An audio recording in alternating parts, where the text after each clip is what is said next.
And so we're live for live stream 376.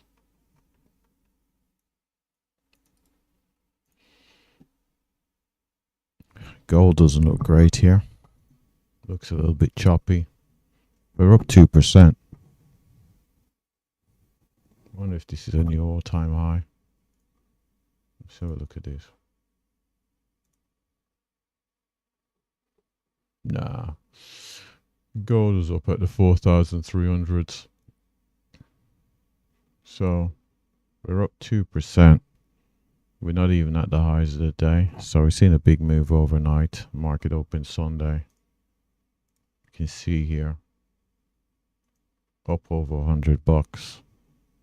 Come down, put in a higher low. Seem to want to move higher here. Getting connected on my personal live account.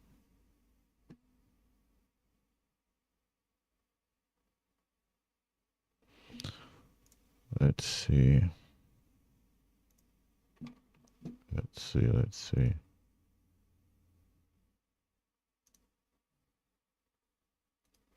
Okay. So I should be looking for longs in the equities.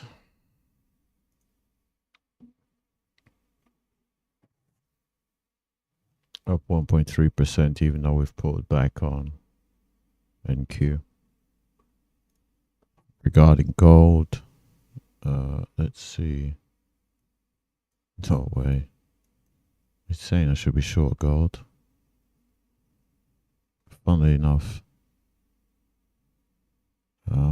Let's see. Let's see where the short would be. I couldn't take that short.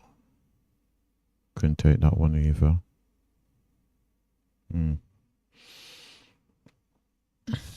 Funnily enough, it's telling me I should be looking for shorts in gold.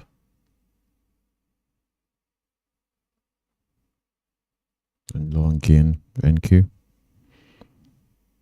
We'll see.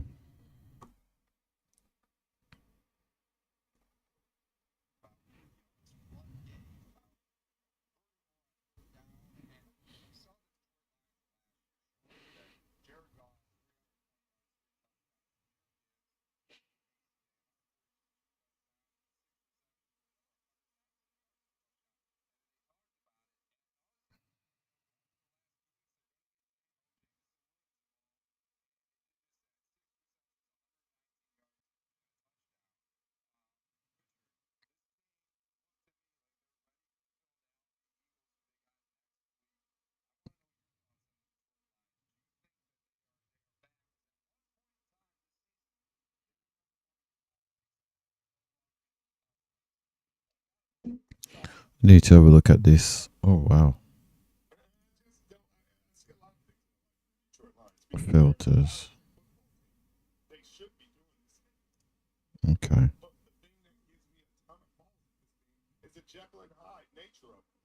You look at him against the Kansas City Chiefs, you say, not a contender. Then you see him against the Tampa Bay Buccaneers, good team, and you're like, oh, there they are. They're a contender. There's a team that were Super Bowl favorites last year. And then you see him against the Minnesota Vikings in their own division versus J.J. McCarthy, who's coming off the injury. And you're like, not so fast, my friend. And so that's why I'm not going to be fooled again. You fooled me once, shame on me. You know what I mean? Fooled me twice, shame on you. Fooled me 3 times, chuck the piece up, chop it. Sorry, that's the story for a different picture. But I'm not going to let a win versus an underman and less talented Washington Commanders team without their starting quarterback really push me over the game. A win against the Philadelphia Eagles will do that. It will be the remedy I need, and that will tell me everything I need to know. A loss against the Philadelphia Eagles will leave them right in this middle round of I don't know. I don't know who they are. So it doesn't seem like they know who they are. Some games they want to play really great defense like they did against the Tampa Bay Buccaneers, a high-powered offense, and hold them to 9 points. And then other days they want to give 30 up to the Kansas City Chiefs. So or give 24 up to the Bengals. And so I don't know. I don't know who's going to get it. I know the offense. Jared Goff are going to be productive. There he is. Looks like one of the best players in the National Football League, not just one of the best running backs. Jameson Williams had one of his best games as a pro. 6 receptions, 419 and a touchdown. He's finding his way. Defense had 2 sacks. But consistency, and I'm sure Dan Campbell would do the same thing. Do it again. Do it again. And you'll be tough. Play the Eagles next week. That's your chance to prove your point. I mean, there was some folks here in Detroit that are questioning Johnny Morton. They love Kelvin Shepherd, the defensive coordinator, but this new OC transition from Ben Johnson to John Morton has not worked out the way people wanted to. Now we see Dan Campbell take over play calling again. This happened before. This happened before when Dan Campbell first got to Detroit. He took over play calling to the OC then, and then the OC ended up getting fired. I'm not saying that Johnny Morton should lose his job. I don't. I think it's done a competent job. Well, he's putting all this on himself, and obviously he feels like he's made a difference. But I'm old enough to remember the 52 points against against the Chicago Bears. I'm old enough to remember when they put up 38 against the Ravens in prime time, and it was a freaking great. Everybody's singing his praises. But this is a what have you done for me lately league. And lately, it was a tough game versus the Minnesota Vikings. And that's enough for Dan Campbell to say, hey, I'll take it from here. I don't know if it's an indictment on Morton. Sometimes it's Morton. Let's not act like they haven't had immense success with him at the helm. I would give Lions fans that little bit of perspective. Sure, you can go away from Tuesday, but let's not act like he hasn't called some really good games this season. No question about it. Richard, you already touched on it. The Buffalo Bills. I mean, I don't even know how this happened. I had penciled the Buffalo Bills in the Super Bowl at the beginning of the season. And right now, I question whether they're even going to make the playoffs. I mean, we've seen them really struggle in random games this year. And we see it today. They got absolutely dominated by the Miami Dolphins, who seemingly have nothing to play for with the exception of their head coach's job. And Devon Chan ran wild on them all day. Not nothing great statistically, but they thought it was a big touchdown day in this game. And the Josh Allen, where is this MVP Josh Allen? The guy has been struggling, and I don't know what it is with the Bills team, but maybe you can add some enlighten me there. Because how does this happen? Because I thought the Buffalo Bills were the upper echelon of this league, but right now they're looking very mid-tier. Yeah, and that's the way they've looked the majority of the season, but they've got away with because James Cook has played. Seems it's got a lot of volume here, They have gone as James Cook has gone. Because if you look at the statistically, especially over here on the ES. interception and the fumble. Bitcoin seems a little light. But usually you see James Cook with 100 yards, 150 yards, just controlling the game. The opposite was true then. Devin it felt like he wanted the challenge. He feels like when he plays against James Cook, he feels like it's a personal matchup, and he wants to outplay it. He did that today. 22 carries for 174 yards and 2 touchdowns. That's the reason they were able to control the game from start to finish. Obviously, Tua Tagovailoa 15 to 21 did have the 2 touchdowns and the 2 interceptions, but their defense give the Miami a ton of credit.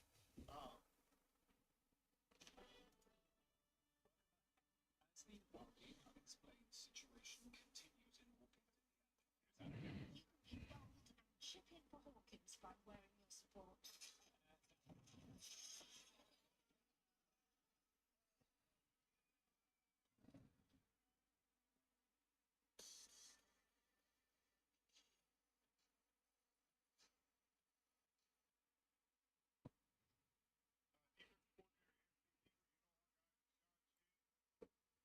Had 3 sacks, 2 forced fumbles, and an interception. They have felt all season that they were right there on the cusp. They felt like their offense just give them some possession. No defense does well being on the field 75% of the game. Not one defense, True.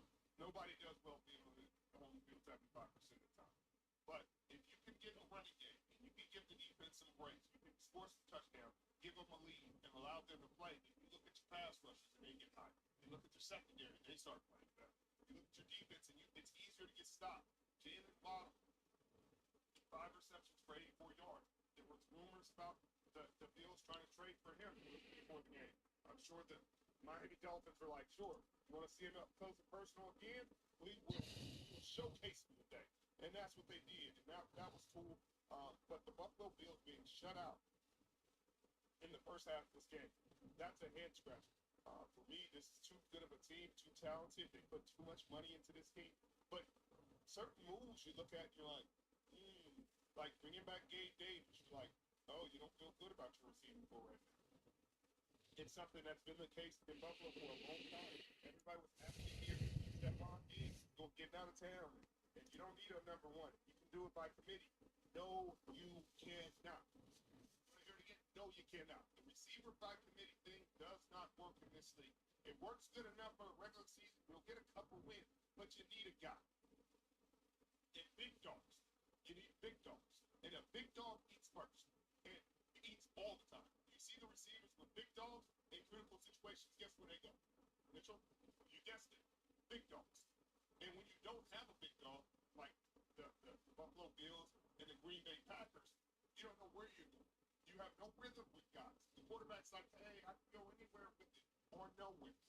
And that's what happens in these big games. You run into teams where you're like, hey, you just got to cover it. We're going to play great, pressure quarterback. So make you play left-handed and see if you can beat us with the guys you say you can beat us with. And they weren't able to today. They weren't able to against the New England Patriots. There's been too many games where it just looked like they were outmatched. And they're supposed to be the more talented team where their receivers could not get open. And they're supposed to be the more talented team where their defense couldn't get stopped. And you look at games where their defense plays better, and they play at a high level. You look at the secondary, like their next plays, and then games like this where you're like, there's a glaring weakness on this team, and it'll be exploited in the playoffs if they don't fix it. It might be a great fix. I don't know where they're going to turn to. Keon Coleman, I loved him at Michigan State, but he struggled getting open. He struggled creating separation. Right now their go-to guy is Khalil Shakir, who's more of a slot guy. We saw Dalton Kincaid lead their team in receiving yards last week. He's a tight end. You're absolutely right. We saw this. We'll talk about it next, but you see this with middling teams, with teams that are the lower tier of this NFL. You see this with the New England Patriots last year, who had absolutely no one to throw to. You already said it. The Green Bay Packers, that's going to be their Achilles heel. They got a bunch of number 2 wideouts. And unfortunately, their top guy, their top dog, goes out the season with an ACL. Now what are they going to do? Christian Watson's coming off the ACL. That's a question mark. Yeah, Buffalo Bills team, there's no firepower. Their firepower is quarterback, their firepower is their running back. But I don't know who their quarterback's going to throw to. And if they're not throwing the football, then it's going to be Eckler, James Cook, Von Miller. You're going to see more of these games like this year from them. We saw it earlier. That they get taken down. Scratch your head.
cemented himself into that conversation this year. He had 16 and 31, 270 and 2 touchdowns, and a lot of people say this is one of his worst games. This is one of his worst games of the season. And they were able to beat a really good Tampa Bay Buccaneers. Their defense had 2 sacks. Stephon Diggs had 5 receptions, 46 yards, and a touchdown. But it was the guy, Trey Henderson, 14 carries, 147, and 2 touchdowns. Did you see the play at the end, Mitchell, when he was looking to the sideline and saying, hey, do y'all need me to go down or not? You talk about having poise. The rookie having that kind of poise, that kind of wherewithal during the game to say, hey, y'all need me to go down? No? You're poor? All right, I'll keep running. I love it. I love it. It's a young team, and I love it for Mike Vrabel. I love it for Mike Vrabel, and I love it for the Tennessee Titans because that's what you need. You let go of Mike Vrabel for no reason. A guy who's doing things right, bringing competitive teams, putting together competitive teams, while they were constantly trading away his best players, trading away Derrick Henry, trading away all day long. AJ Brown, and he found a way to keep those teams as competitive as you can when you lose guys like that. Now he gets to New England. Today seems like it's going to be a difficult day.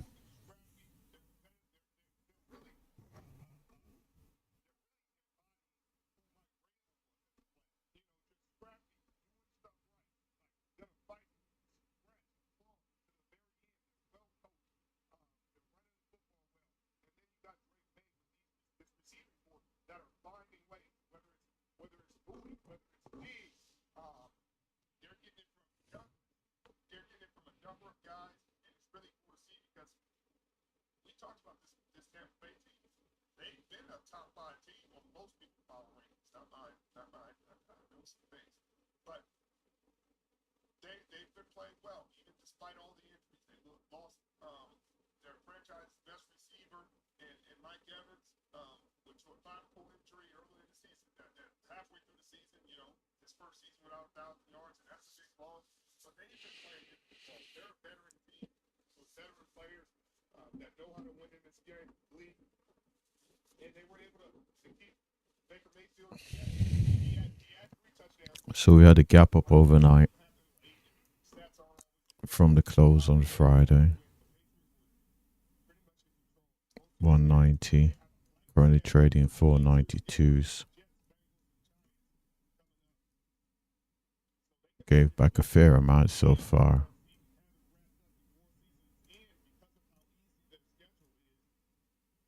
Given back 183 points so far.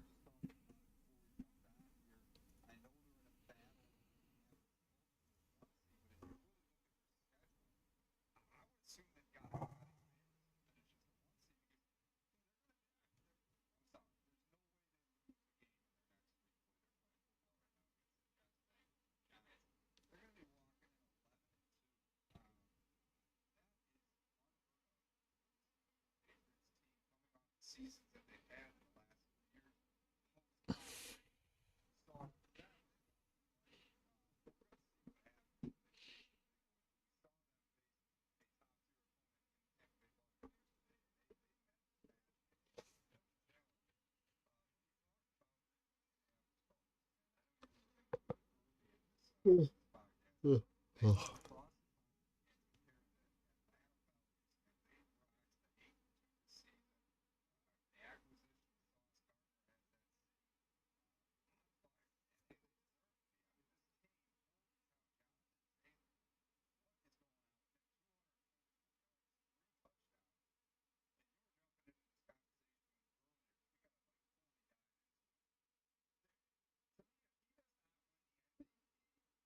Something is wrong with the MVP because there's no player more dominant in football right now than him, and there's no player that means more to their team right now than Jonathan Taylor.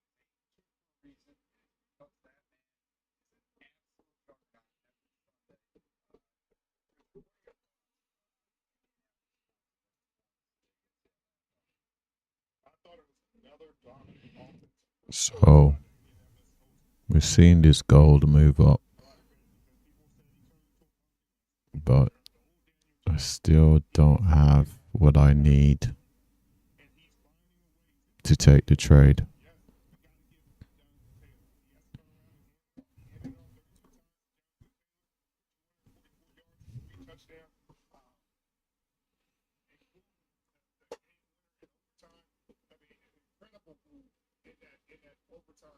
to really get him the touchdown, to score that touchdown. He's just an incredible player. And we talked about Saquon last year, all the greatness that he was, and the 2,000 yards rushing. Jonathan Taylor's on track to surpass that. He's already surpassed the amount of touchdowns, rushing touchdowns that Saquon had last year. Saquon had 13 for the season, and I know Eagles fans, love it sometimes, but you don't love it in the Saquon discussion. But nobody cares. Nobody cares if you just pushed it. You had it 12 times, and he would have had 26 touchdowns. He didn't. And you should have gave it to him those times, so he could have had 26 touchdowns. We're talking about him in the MVP, strength in the argument. But the Indianapolis Colts are pivoting for him. And Jonathan Taylor making long runs and converting them, scoring touchdown after touchdown, 15 touchdowns, rushing one season, 17 overall, the 2 receiving touchdowns. And it's just been dominant. It's not like he's getting it and they're already dominating the game. These are critical situations. They don't win this game without him. He gets the game clinching touchdown. You know, you gotta give him credit where it's looking at a 3-yard touchdown in this game. And he's having MVP type of impact. Stafford certainly did, especially the Stafford. Take any disrespect to Stafford, but this guy's playing at high level. You cannot tell me there's more that he's not doing. You cannot tell me there's more that he can do on this team. And if there's not more that he can do on this team, a team that nobody expected to be in. Nobody expected to be in. Amongst the top teams. 8-2 with the game coming up against the Kansas City Chiefs.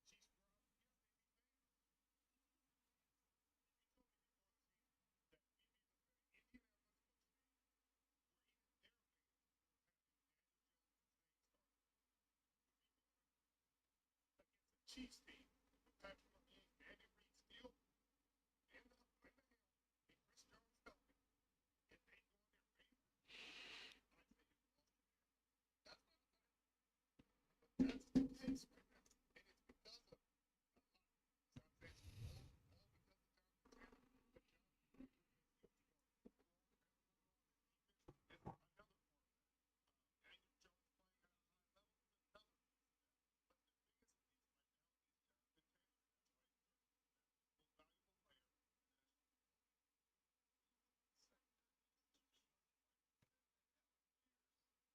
Secondary institution of the right tight end right now in years. Downs on the outside, and then they plucked a tight end in the draft that probably should have been the first tight end taken in this draft, but he slipped past the Chicago Bears who took Colston Loveland, and that's Tyler Warren. I mean, this is Daniel Jones' safety blanket underneath. 8 catches for 99 yards. Just the next great thing at the tight end position. So the Colts are doing a lot of things right now, including drafting and obviously their analysis of that position with Daniel Jones. It's going to give this team life for years to come. Indianapolis has got to be fired up. That team, that's their best team. Manning that played before there. So Let me talk about this because I don't think people understand about this. I really do. Like, it's almost like people haven't been watching. Like, have you ever watched the Like, he's been coaching for a long time. Have you watched his defense? How many times have they lived with that? Not many. And I'm arguing with fans that are sitting there like, oh yeah, if we're gonna play all man-to-man. Is this Rex Ryan that we're talking about? Is this Belichick? No. Like, is this Spags? No. You let him go fall this game, that's all his fault. Sure, there'll be some man-to-man sprinkled in there. Might even be some on third down. Most teams play man on third down. But Sauce Gardner is a really effective corner in man-to-man. He can, if you put him in front of somebody, he can pretty much eliminate. And I'm sure, he'll have some good plays. It's bad. You got other guys to pay too. They'll have suggestions. So he can be really effective. But when you put him in a scheme, that's vision. Like, there's vision. Cover 3, guys. I understand. I played some cover 3. I understand. Someone called me an expert. Someone called me an expert at zone defense.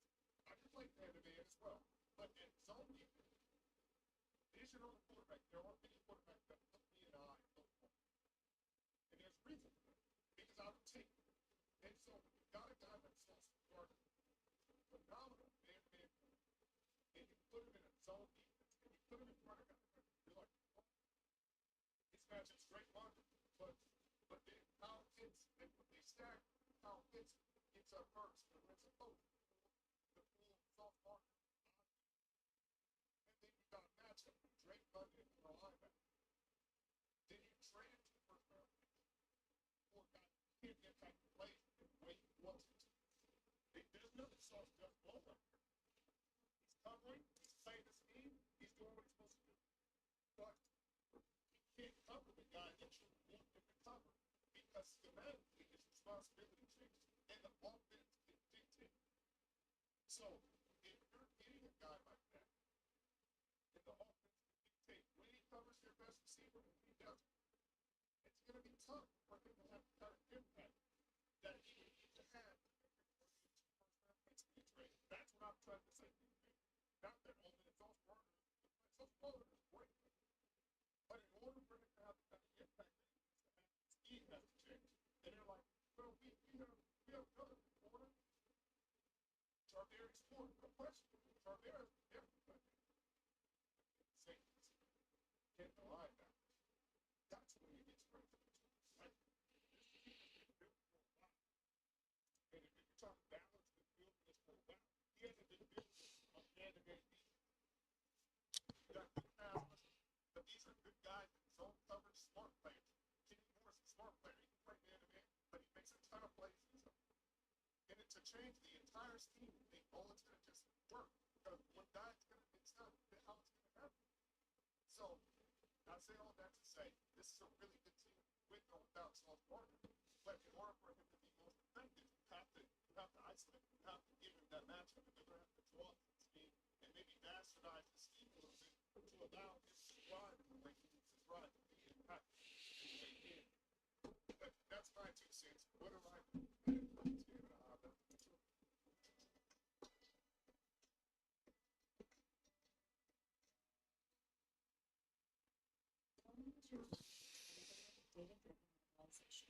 Starting with Richard, you know a lot more than people give you credit. And there's no question about it. Indianapolis secondary thought touchdown Tarvarius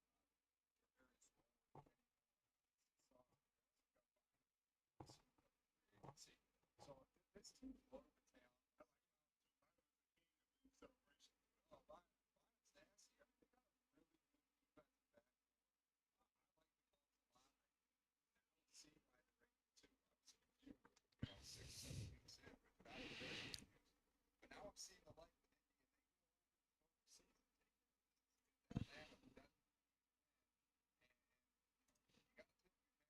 Next week's the game. Next week we'll see whether they truly are AFC favorites. I tell you what, if they beat the Kansas City Chiefs, I think it might be time to pencil in just that. Let's get into some other games. We're going to do a little 2-minute drill here into some other games. The Baltimore Ravens were on the road against the Minnesota Vikings. Went into Detroit, took care of my little last week. The Baltimore Ravens are now getting healthy. Lamar Jackson is back, but that offense did not look like it normally does. Very stagnant, especially in that first half. We saw 4 field goals kicked early. And it was one of these games that we could easily see the Baltimore Ravens losing. They ended up squeaking out a first down on 4th and 5. The Steelers keep winning. Did you see a world? I know we've talked about it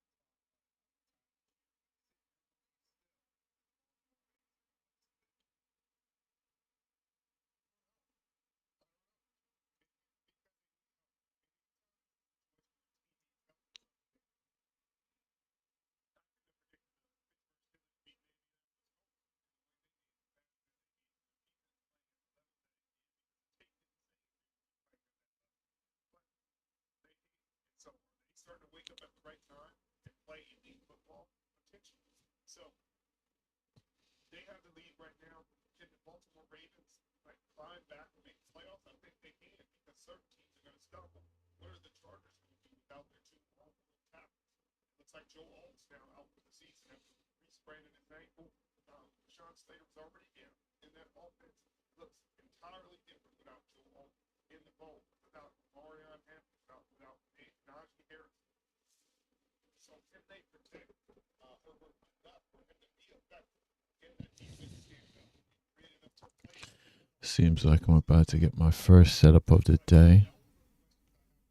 And it's going to be on gold. It's going to be a short, potentially.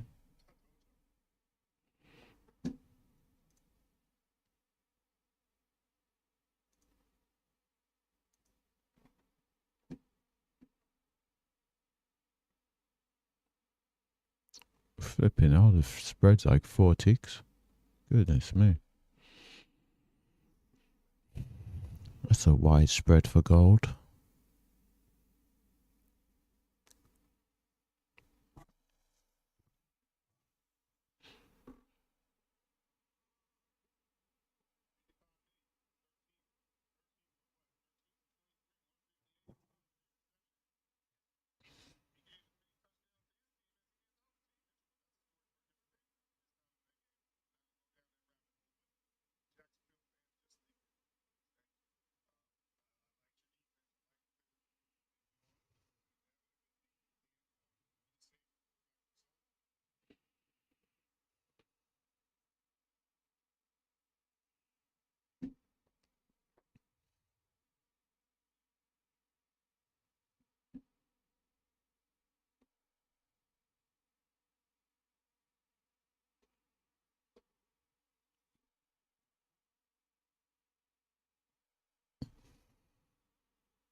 Still patiently waiting on this gold here.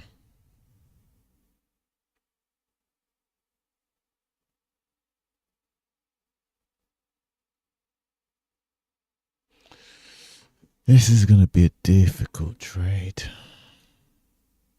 It's not something I'm particularly excited about. I think there's so many ways this could go wrong.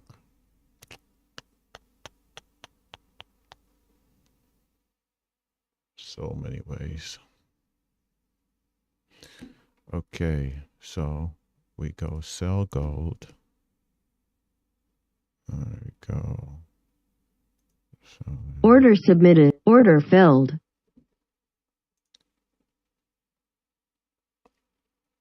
$95.2.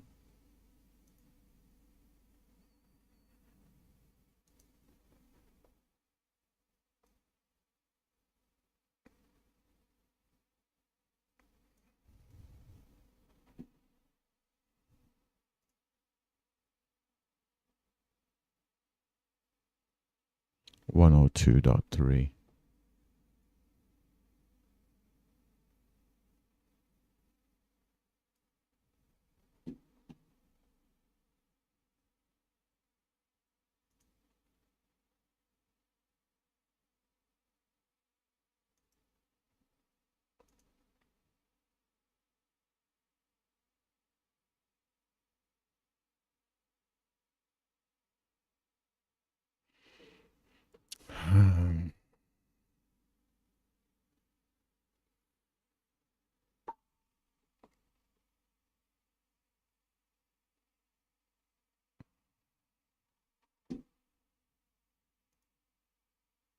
See, I got a bad feel.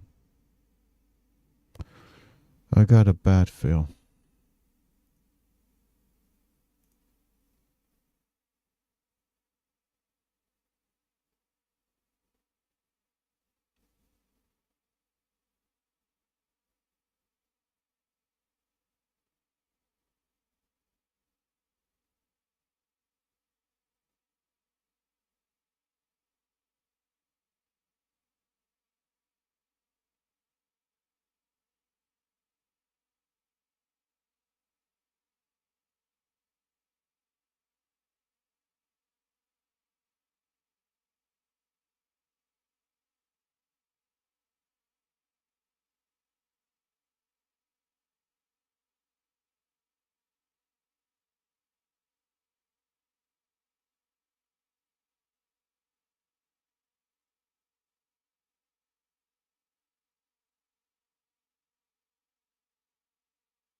Looks like it's going to be a stop out.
Let's stick to the plan. If I get stopped out, so be it.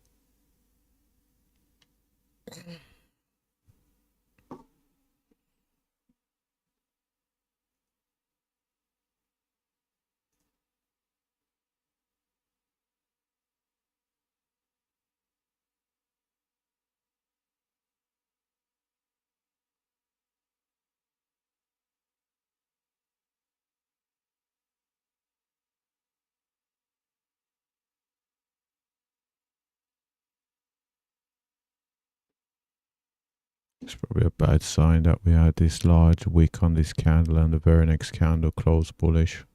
Probably not the best sign, but made the decision, so.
Stop filled.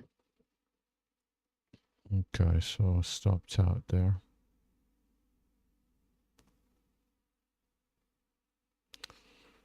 Stopped out.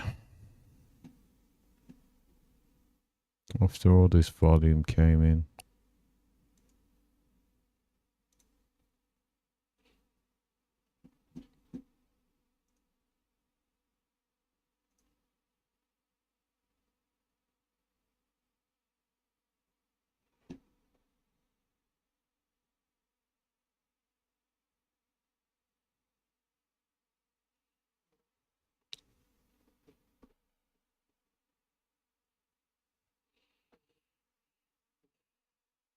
Where is VIX today?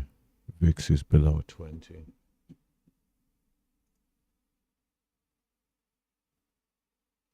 NQ just looks horrible.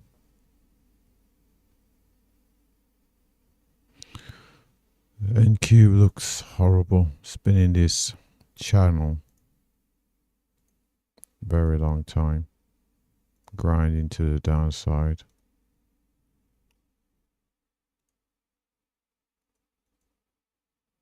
But I haven't seen enough to be able to take longs yet on gold.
So seeing enough of a pullback here on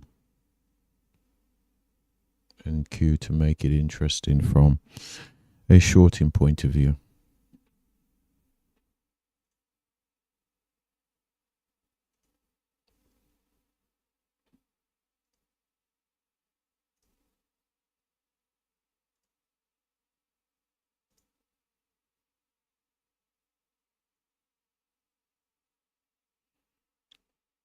Thing is, I don't like the price action coming into it though. A lot of volume would have been conducted in this area. Never really a fan of that sort of thing.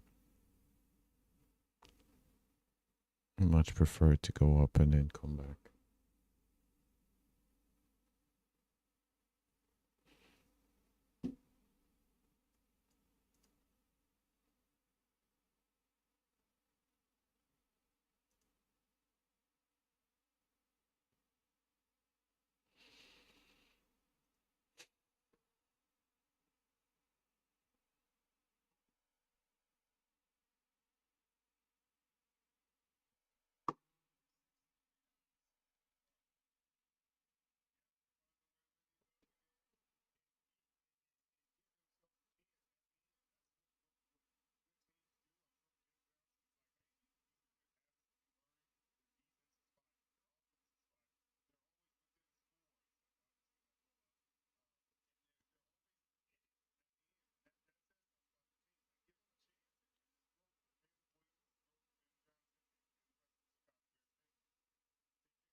Again, seeing divergence.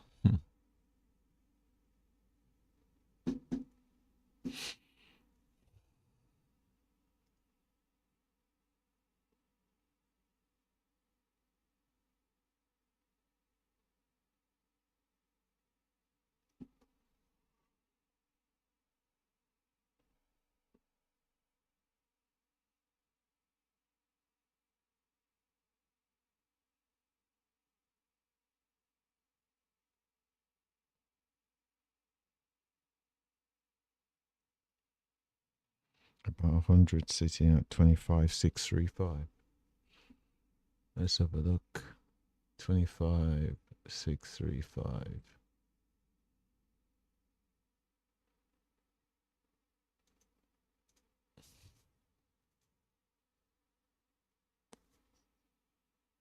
What is it out there? I guess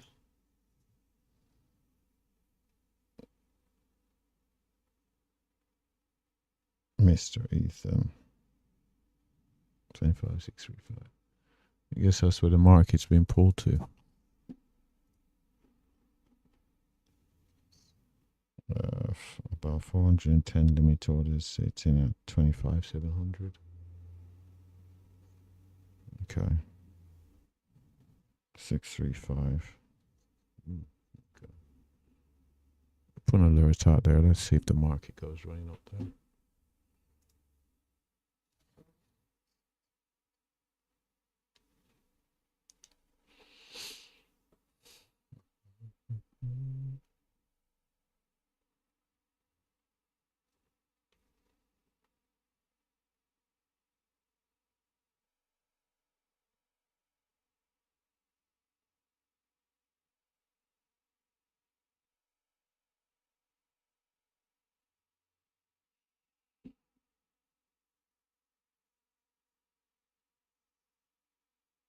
Wow. Gold is continuing to move higher here. Seems we want to get to the pre-market highs. 415, about $10 away.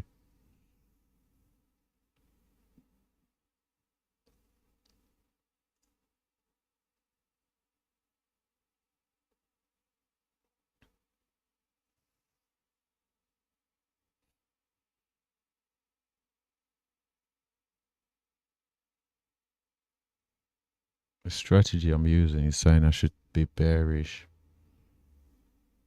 the equities. So I should be bearish NQ. Seems it's about to switch to being bullish gold, but not quite yet.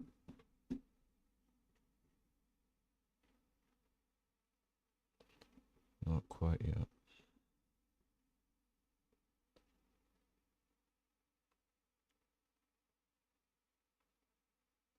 So until it says to be bullish gold, I'm still going to have to maintain a negative bias towards gold.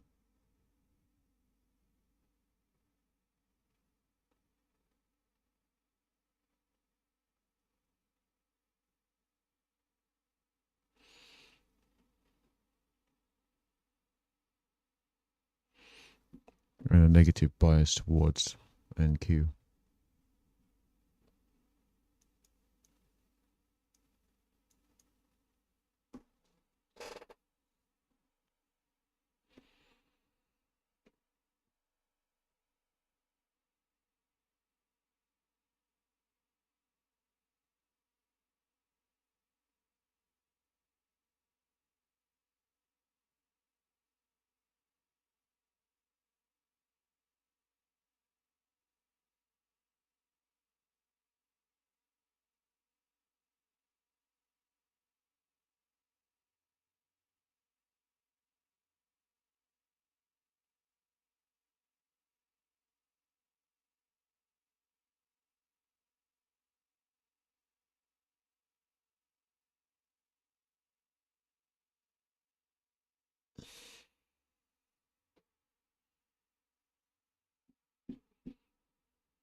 Is this going to give me a short into this high volume area? Seems like that's what this market wants to do. Okay, get prepared for it.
Mm.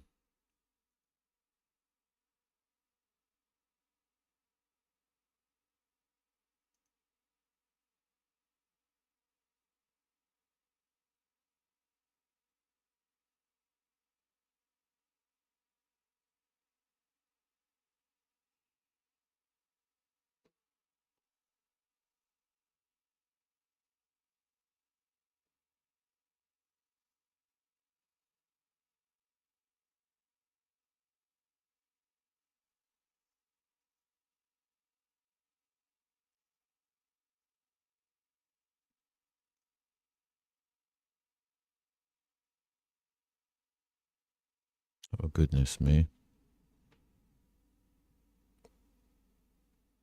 Seems gold wants it set up as well.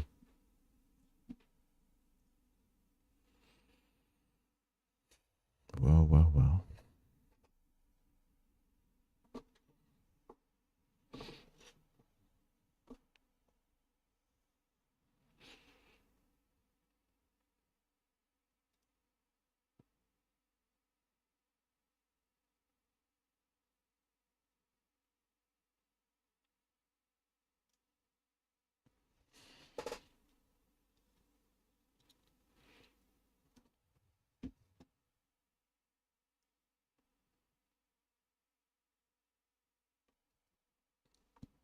Okay. CMZ send Q. Make sure I'm on the right instrument.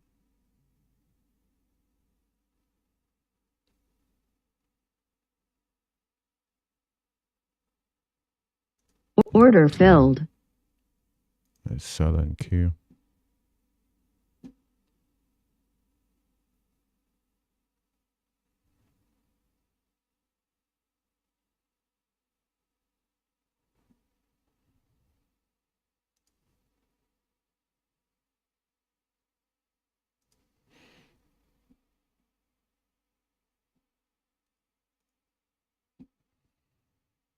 Looking for 461.25.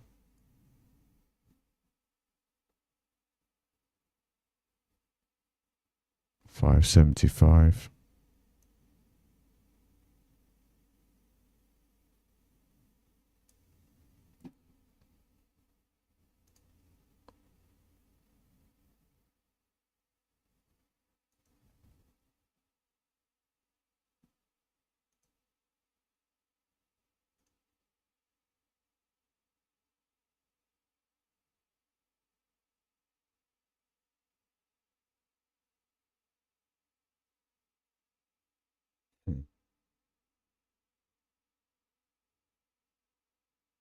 So I might hit another fire hydrant. So the seems I might have hit another fire hydrant here. Okay.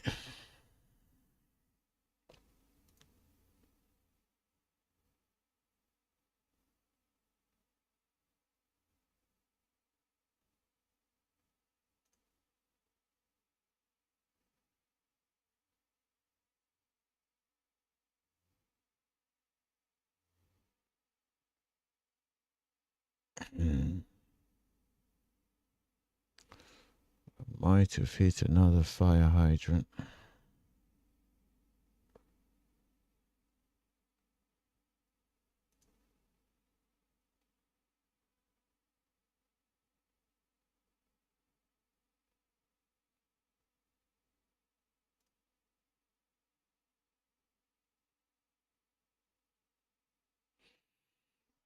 Hmm.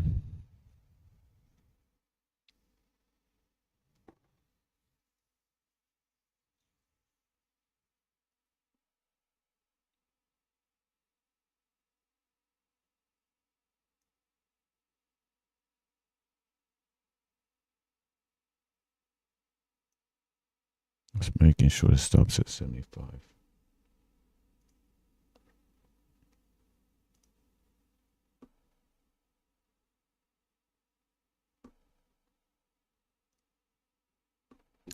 Oh my word, I've got to be shorting gold. I've got to be shorting gold. Hold on. Come on. Got to be shorting gold. Sell it. Order filled.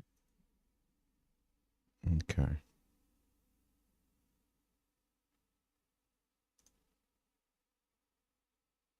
$106.7.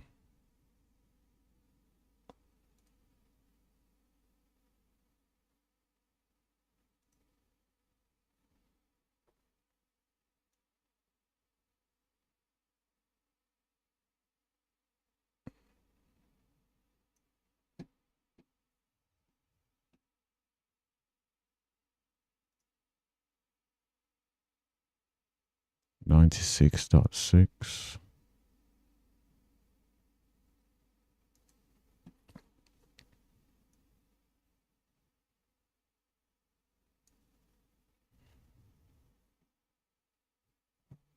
SNQ position. Ugh.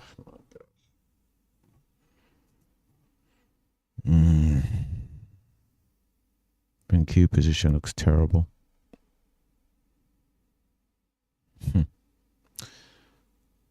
Looks terrible.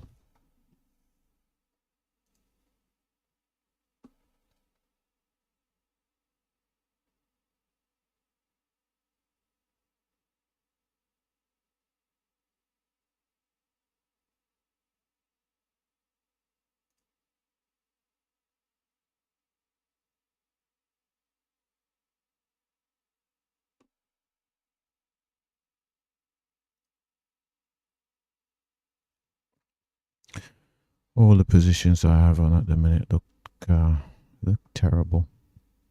NQ looks terrible. Gold doesn't look great. I might go 0 for 3.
Another 2 losing trades. I'm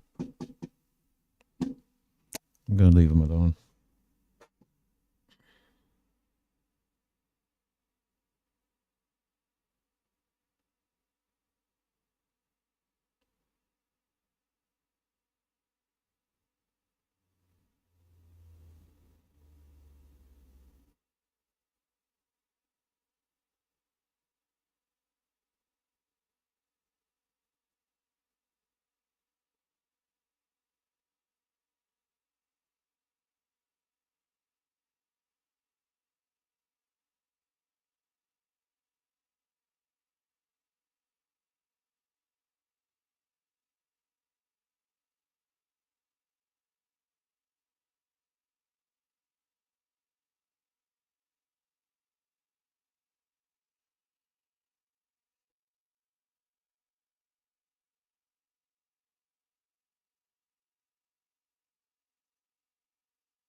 Gold is definitely getting stopped out.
Stop filled.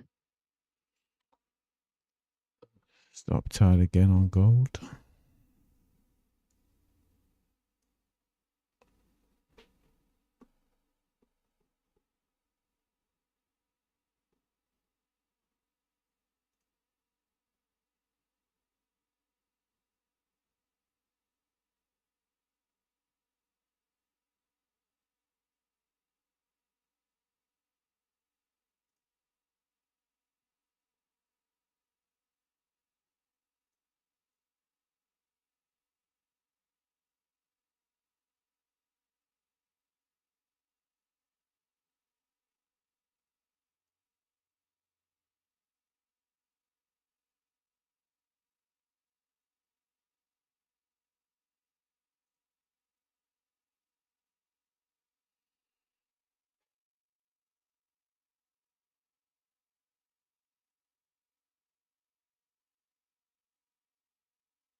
Seems my strategy's having a real bad day in the office today.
Stop at number 3.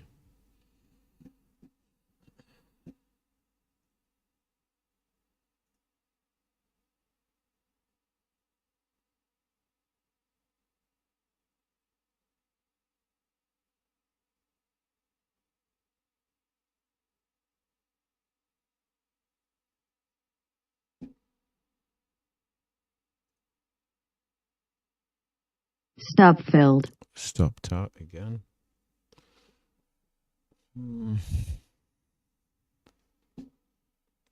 Stopped out again.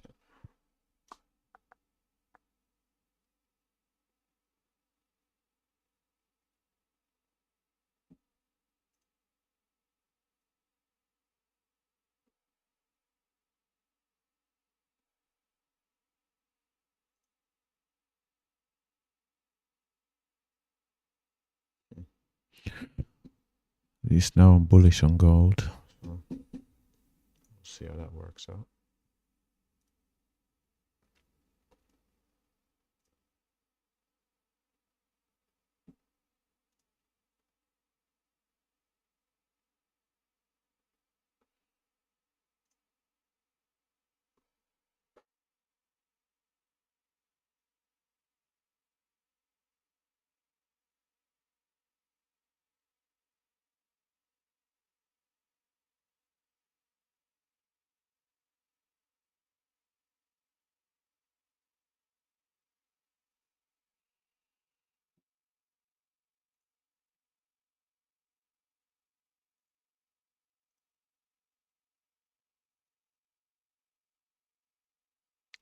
inconclusive candle.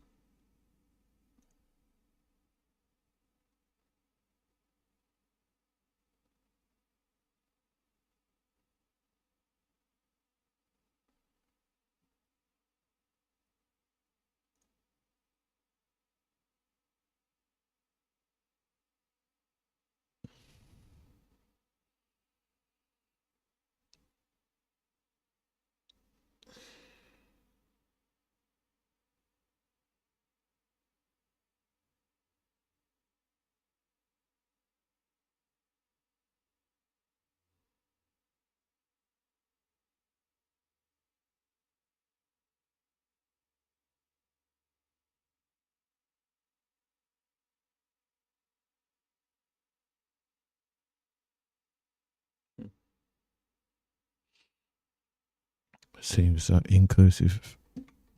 inconclusive candle is acting as a catalyst to go higher.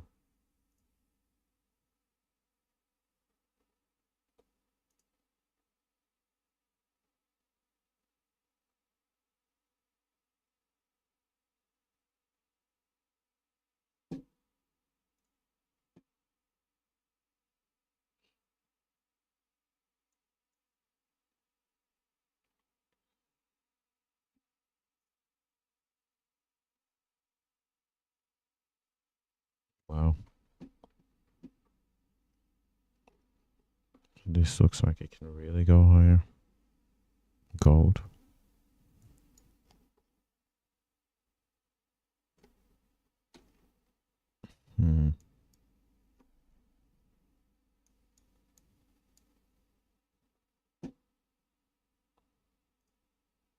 I'll just be patient and wait for it to set up.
Okay.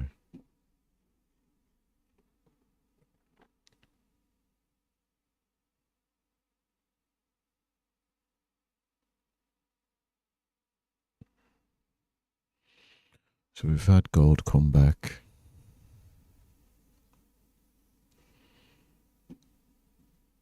Looking for a long on gold here.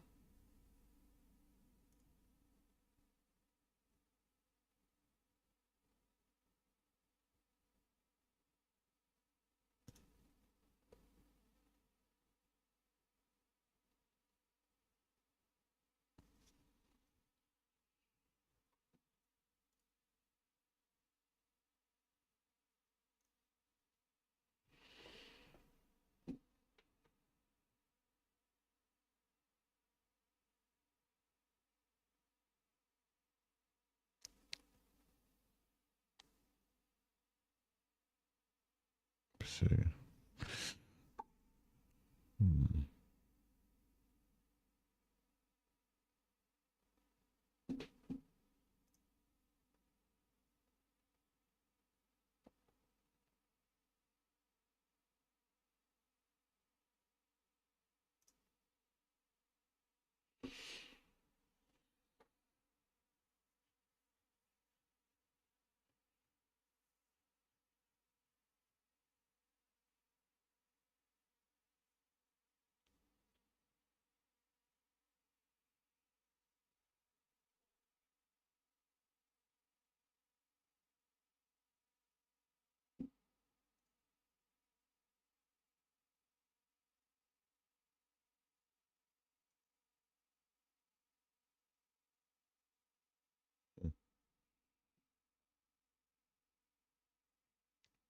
This is going to be a curious setup.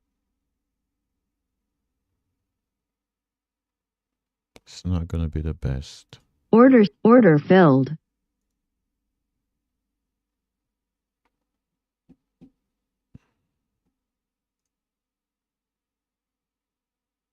$1066.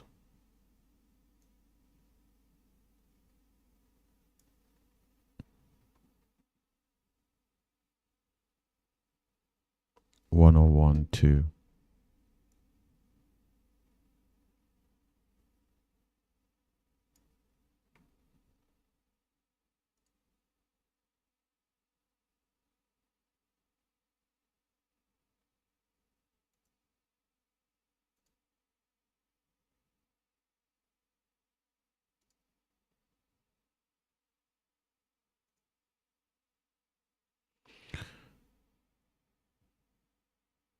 It's not the greatest in terms of P&L, but it is a true setup.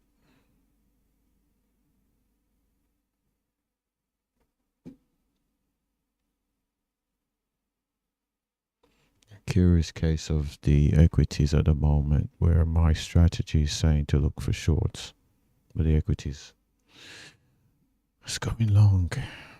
So where is the arrow? At the moment, this is where the equities are going, but my strategy is saying to look for shorts. Very curious.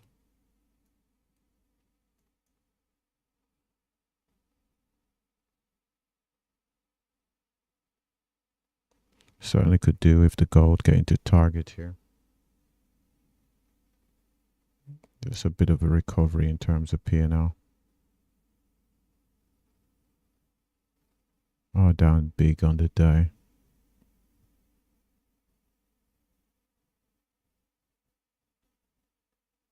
There was a commenter that said the 25, 635s maybe somewhere the market's looking to head.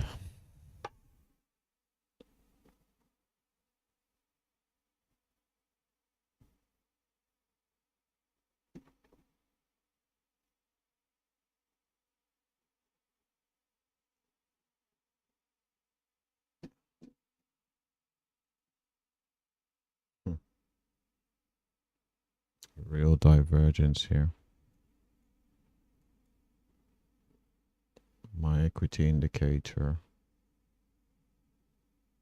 is doing nothing but suggesting sell, whereas equities themselves show me nothing but buys.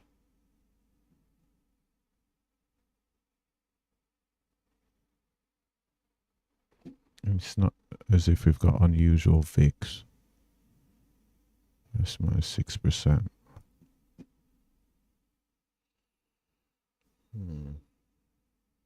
Very curious.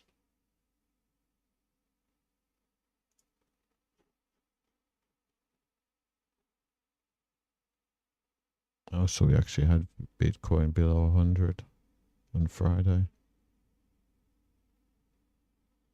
That's interesting.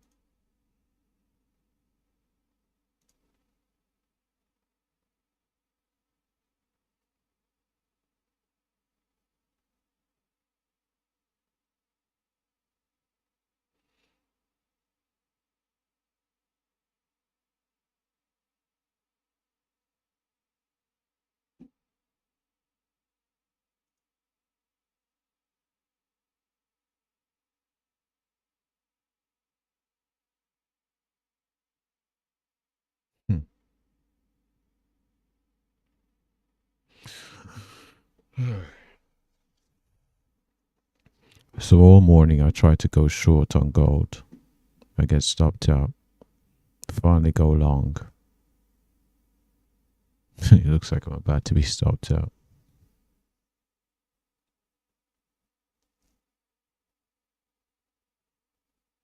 Went short, stopped out. Went short, stopped out. Finally go long. It looks like I'm going to be stopped out.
May double down here.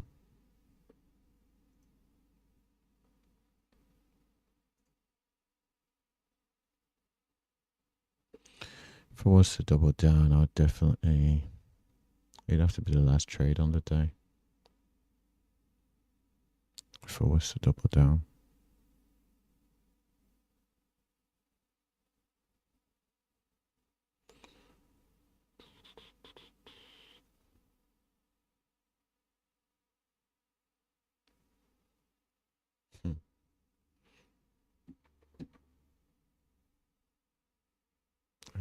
Yes.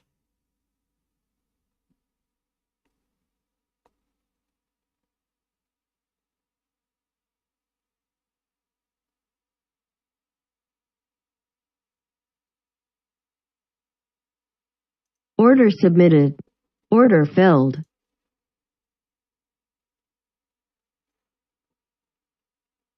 I'll decide to double down.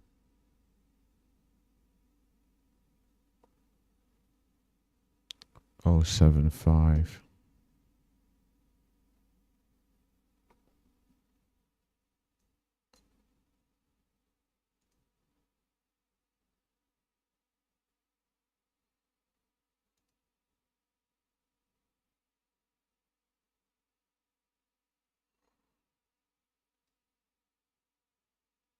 Order submitted.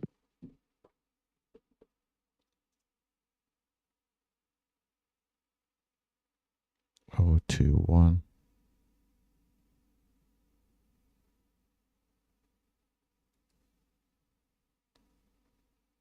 Order submitted.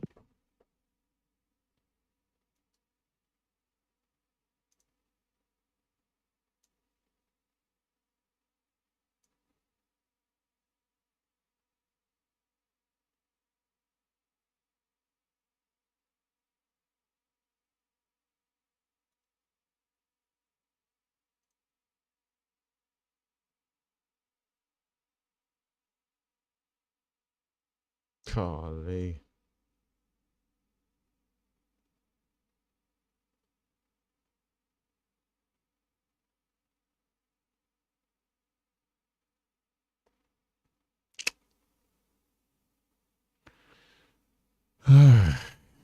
Hmm.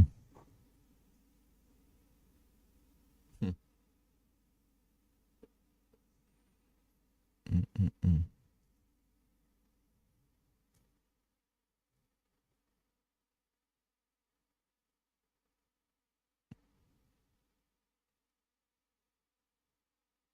That's a bad candle.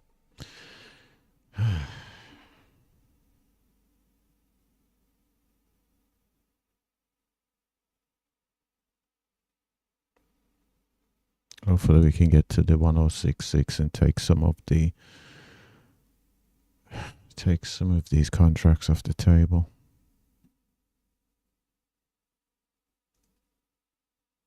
Equities. My equity indicator is still bearish. 3 ticks away, we've just got to 1063. On gold, right hand screen. It's got a spread of 0.3, so even if we get to the 1066, no guarantees are filled. Order canceled. Okay. So we've got there. I'm going to cancel that order down at... Order canceled. okay, that target was filled. That target was filled. Okay, so cancel that order sitting out there.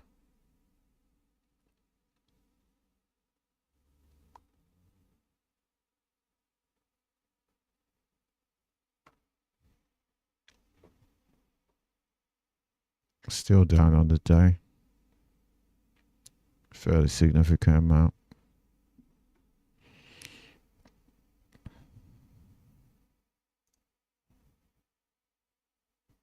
So let's see. Balance history. What's the date today? The 10th.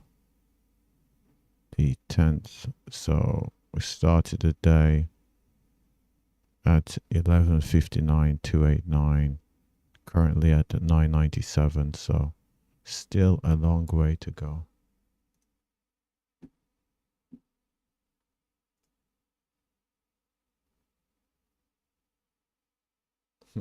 Finally, it seems that the equities are about to go long. And the commenter that did say 25,635, I think he was using, I don't know if it was Bookmap or something. Seems like he was correct. He did say 25,635 when we're in, I think 25,500s, so about 100 or so points away. He did mention the 25,635. And we're only a couple of points away. We're actually 2 points away just. We got to the 633s. So it's a great call. Actually, I should credit him. Let's go have a look. Thing is, I don't have the YouTube chat up. How do I get that? Let's see. Let's figure that out.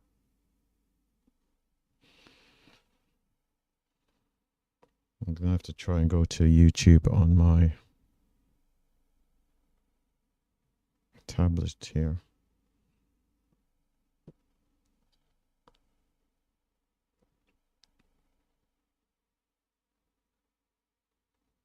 Mr. Ethan. That was a commenter that suggested the 25,635.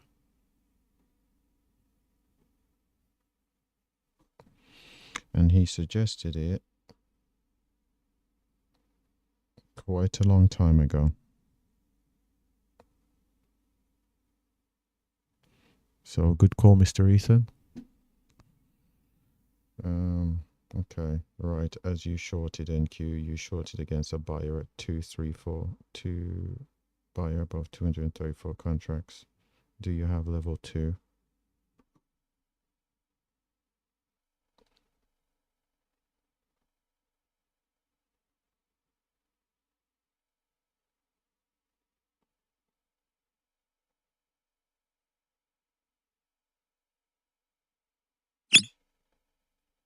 Yep, just as he said.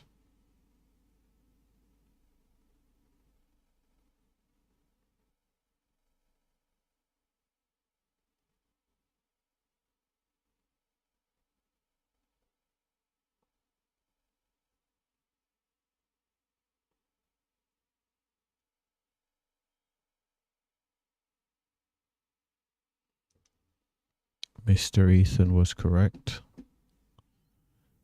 All the way to that 235.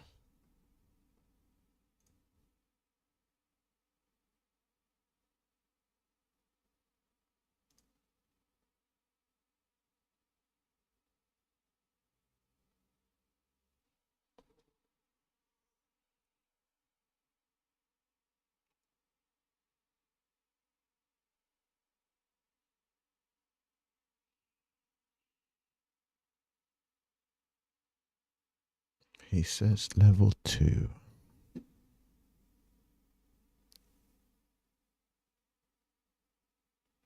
Let's see.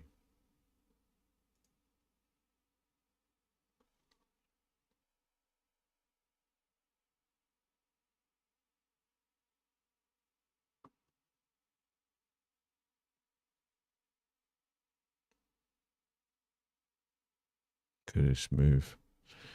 Seeing this continuation to the upside.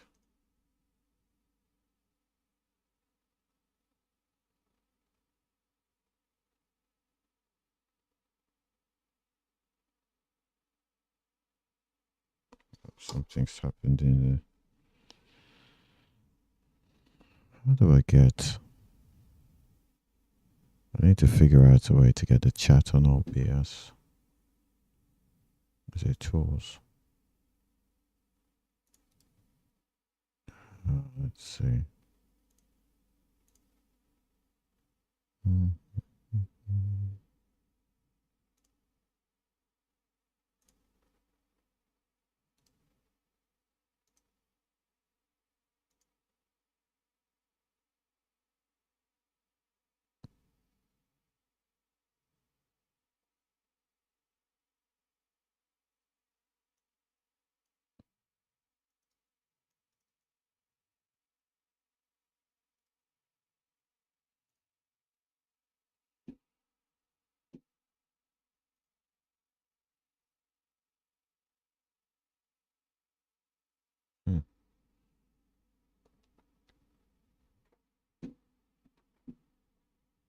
Okay, let's figure this out.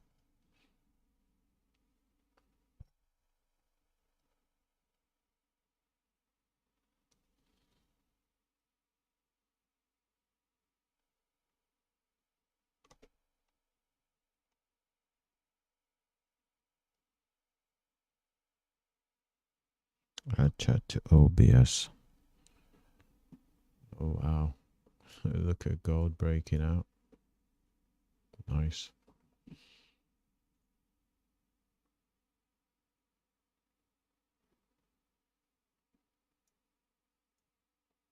So we're getting close to the regular trading hour highs here.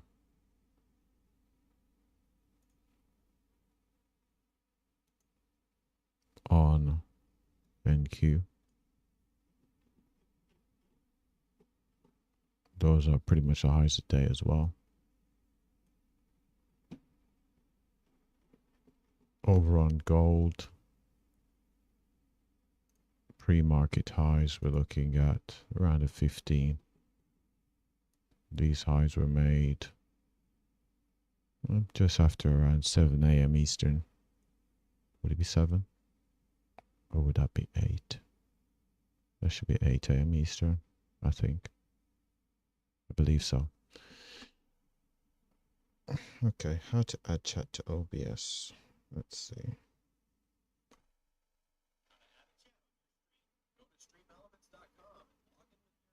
Well, no, I'm not going to Stream Elements.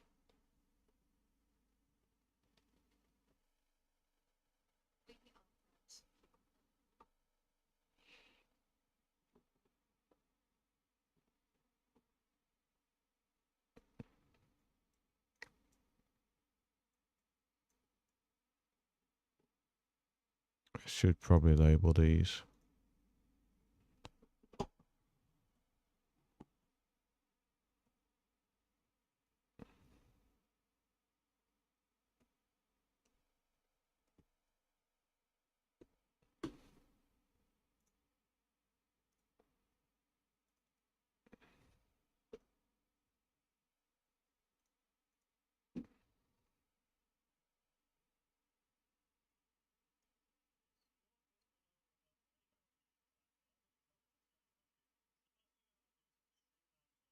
Oh my gosh, Streamlabs. Pete's sake.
That's not what I'm looking for.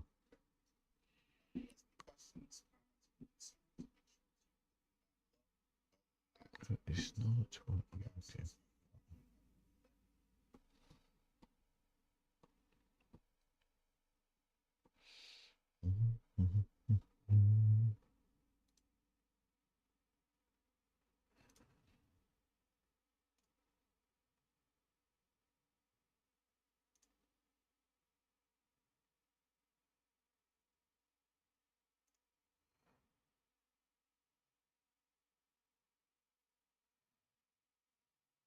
I wonder what studio mode settings.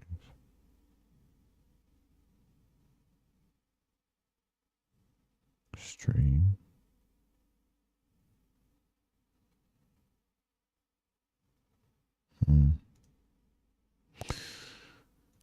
Okay.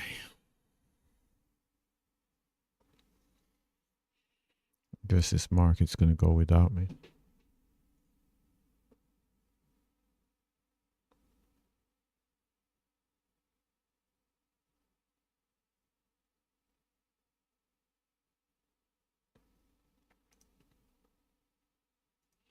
This indicator is infuriatingly slow.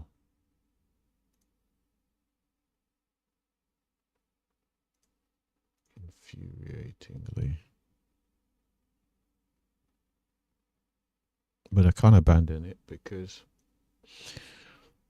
it has resulted in pretty much all of my recent success. So.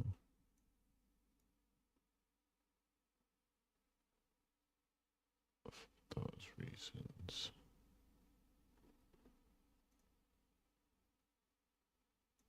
Okay.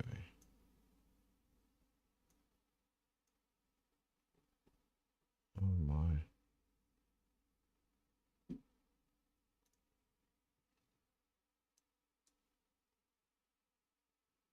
Hmm.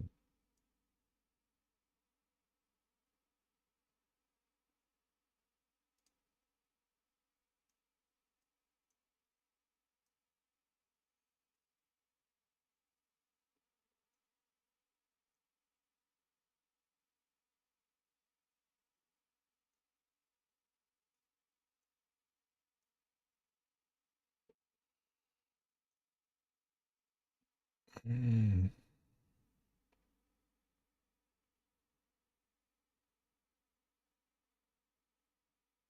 Mm.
Seems it's going to be a while before I get another setup here.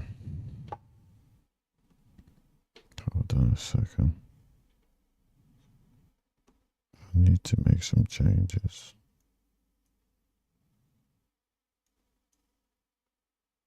There we go.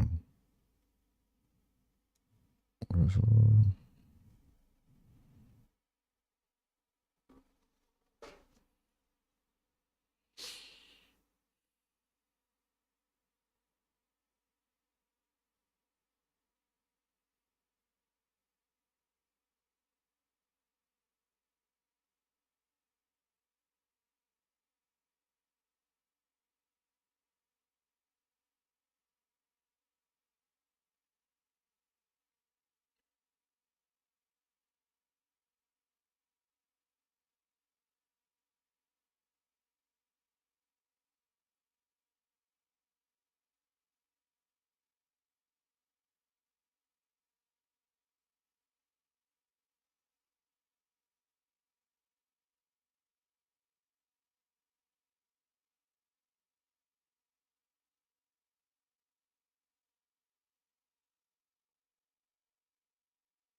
There we go, attacking the current day's highs.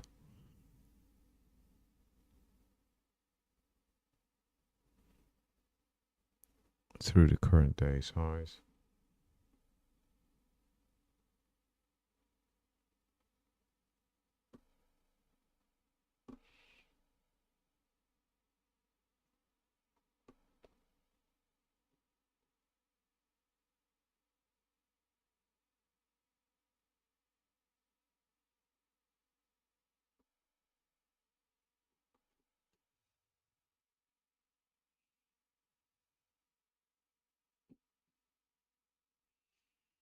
So we've attacked the current day's highs, made new highs by a couple of ticks.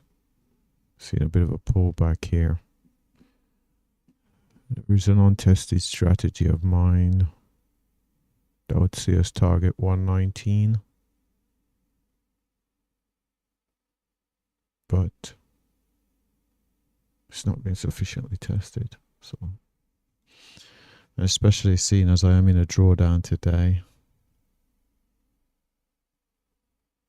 Now's probably not the time.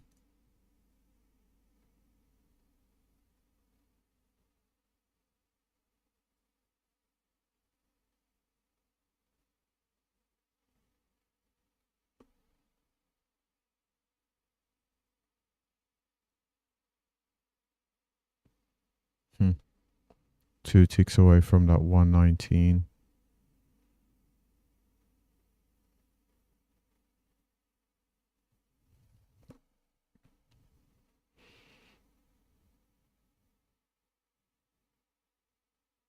$118.9. Oh, we actually got to 119. Just a spread. That's the reason why the alert's still there.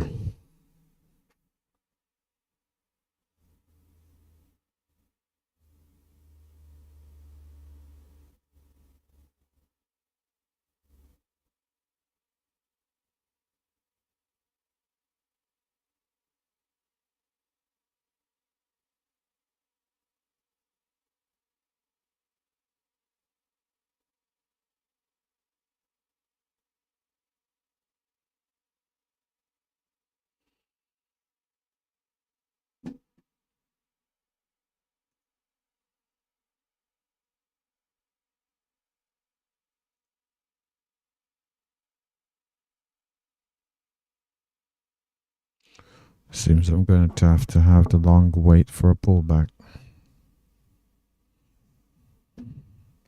The long wait for a pullback.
So the market's pulled back here. And I'm going to MNQ. Let's see.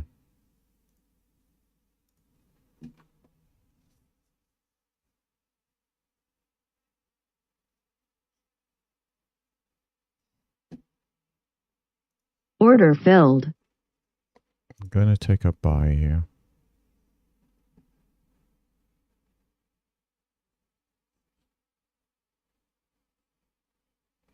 $27.75.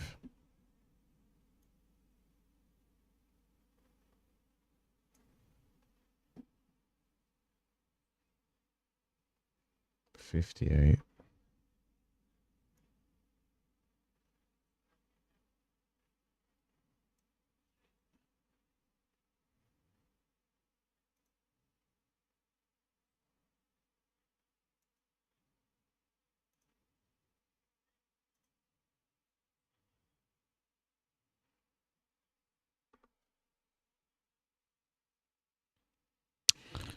Ah, goodness me. The losses early were large and the volatility is falling, so the wins here are on the slightly smaller side. But we'll see.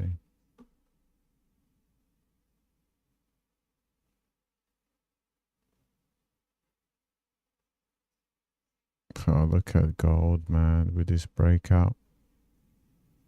Golly. It's not pulling back for me to get in. Gold is just not pulling back for me to get in. So hopefully we can get this remaining 5 points here on NQ left hand side of the screen. 4 points away. 3 points away. 2 points away. Less than 2 points. 1.5 points away. Hopefully we can get picked up here. Target filled. Okay, target filled right there. Slowly getting back some of the losses today. Needing a pullback on gold to get involved, but it is not pulling back at all. It's just breaking out. Broke the previous higher day and it's just continued. Had this grindy price action, but since the breakout, just seeing the transition to the upside. So with our friends over at NQ, about to go test the current higher day. CDH around the 66.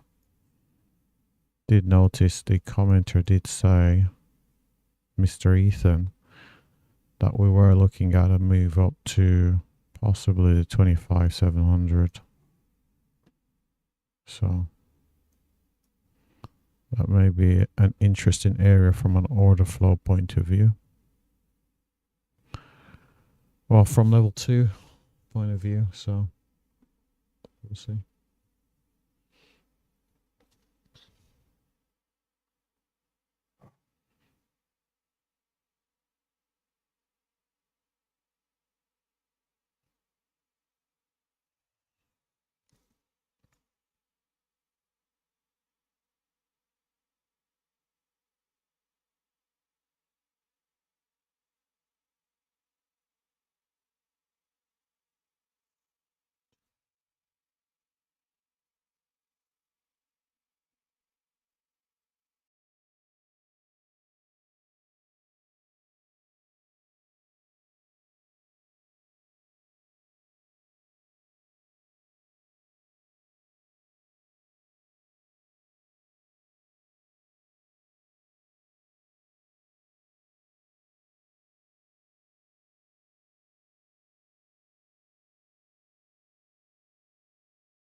Order submitted. Order filled.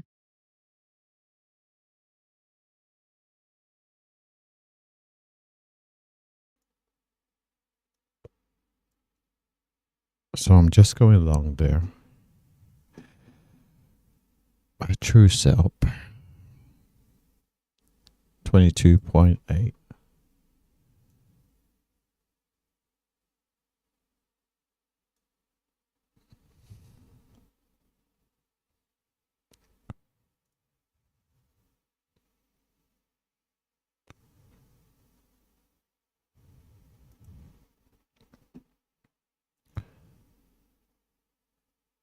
$111.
Come on, I need continuation here. Don't need this to completely reverse.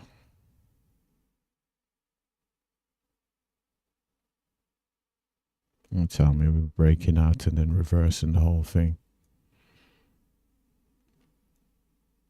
It's definitely what I don't need.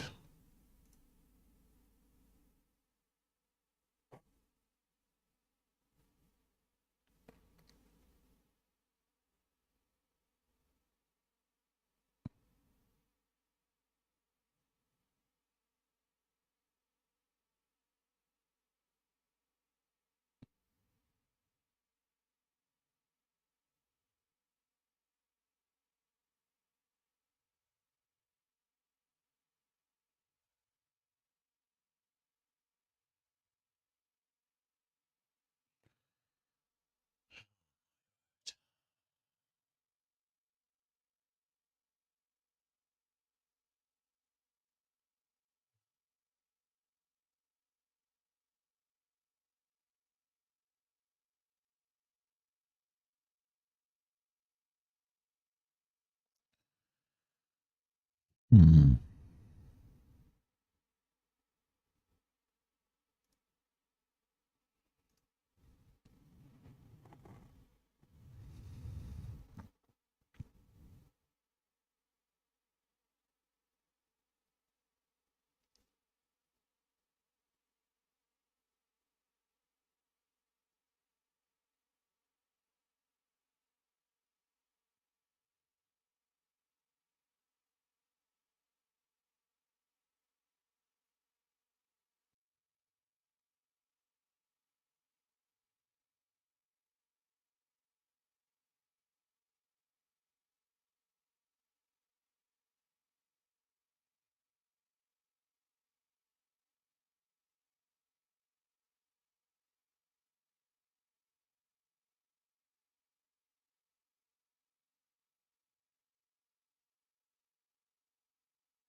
First indicator to get out here.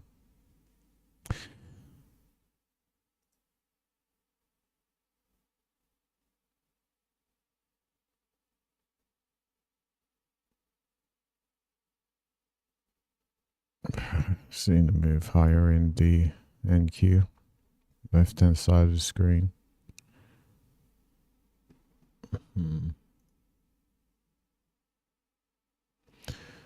Thing is, I don't want to be chopped up here on gold. I don't want to get out, then get back in, then get out again.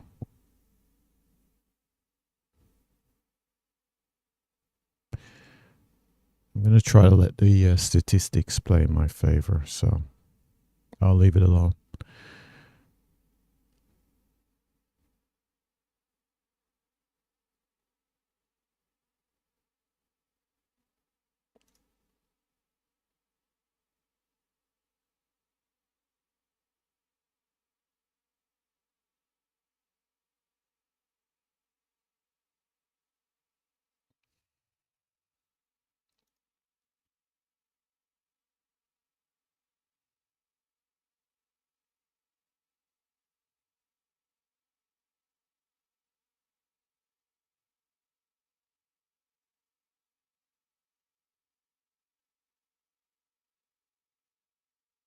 No, it doesn't seem like there's any bias here in gold.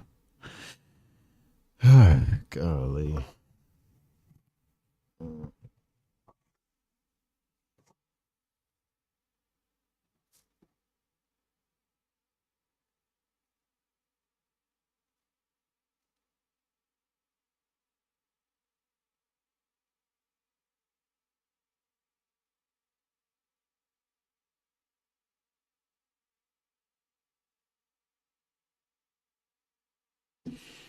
This may want to come back down to where the actual breakout started. I think this is where the breakout started, around the 406s. 106, 4106.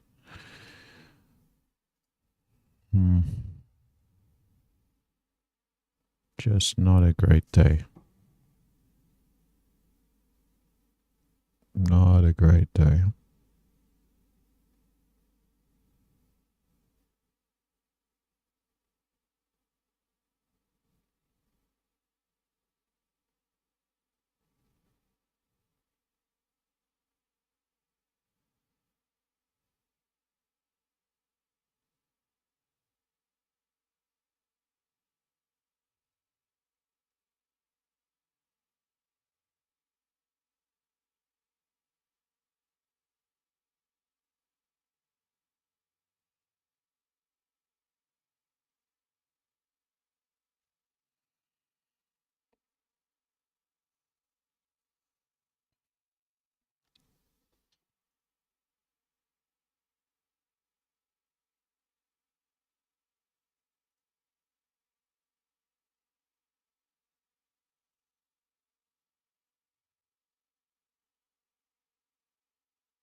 See, the rallies are just not having follow throughs.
Let's have a look at the overall account. Where's the account? So the account's above the mill.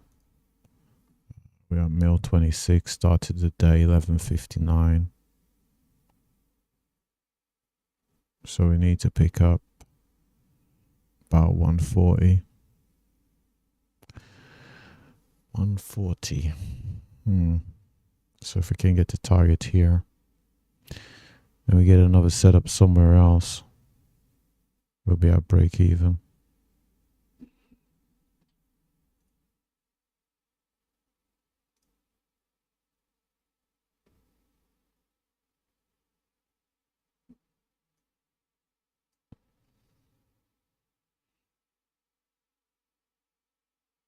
The question is, do I want to try and bat a double again?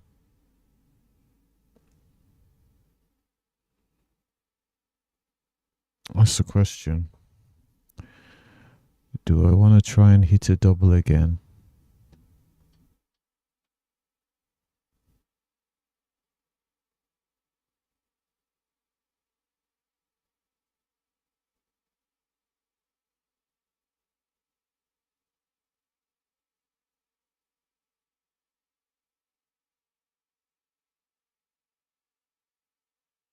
Mm.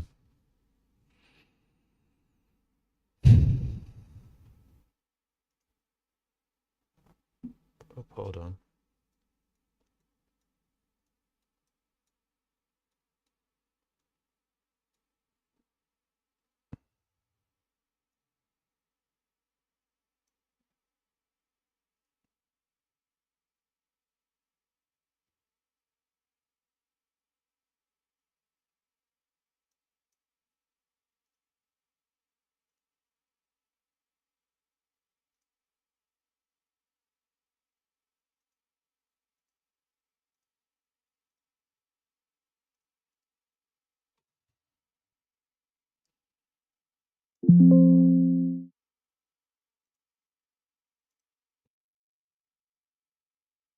Hold on.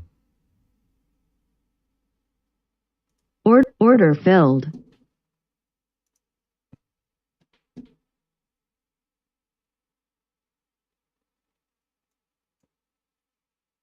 Just got a long setup on go on NQ. 36.25.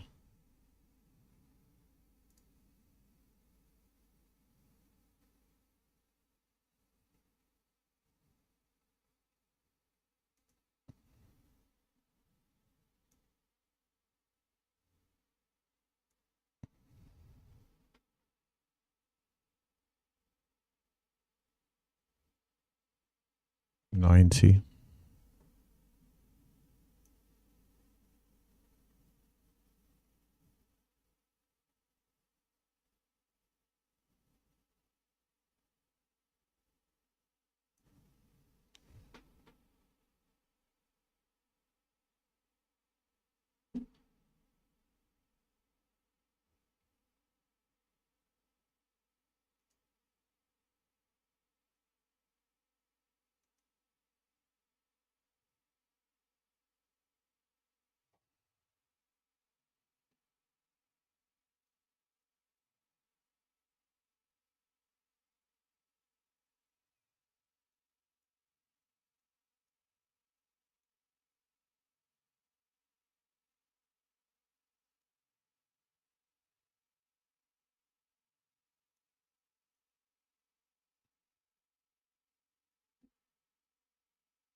Mm.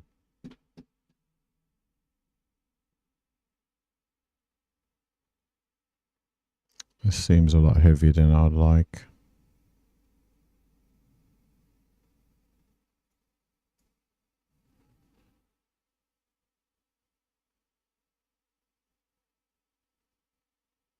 Golly.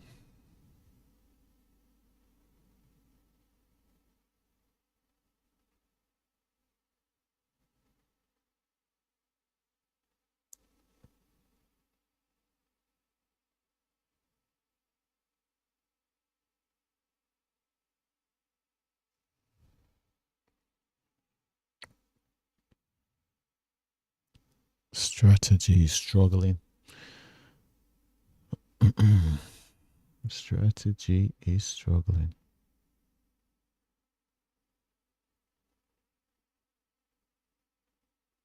But I'm going to stick with it.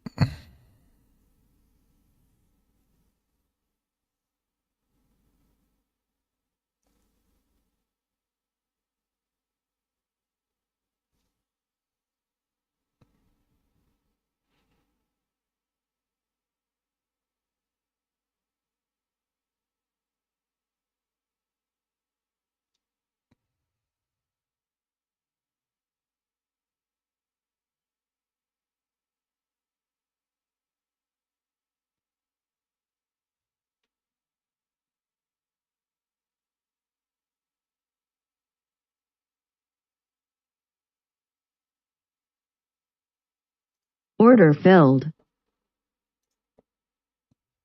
It's going to add there. 78, 75.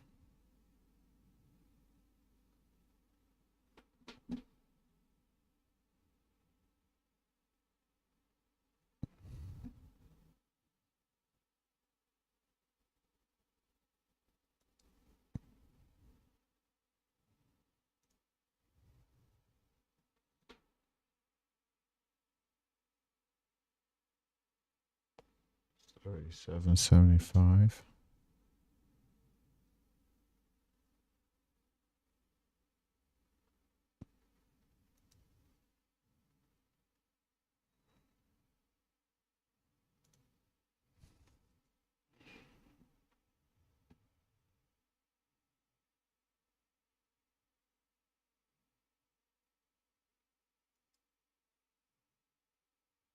Order submitted.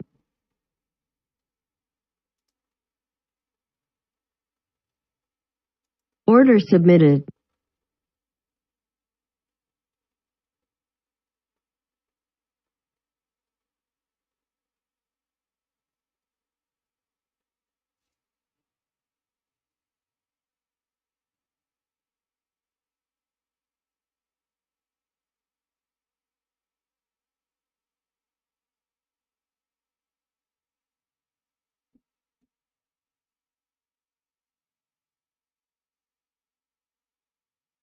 Oh, no. No, no, no, no, no.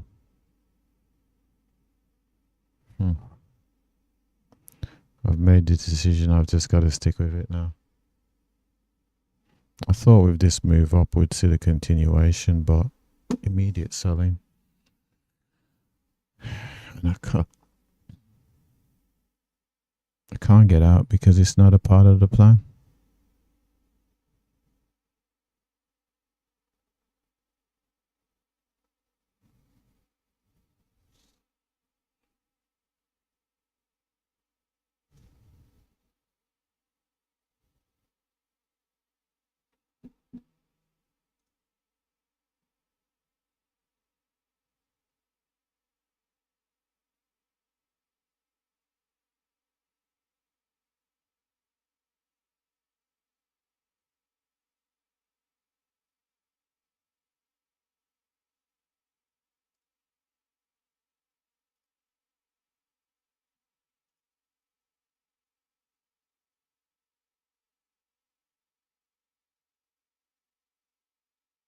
Order submitted.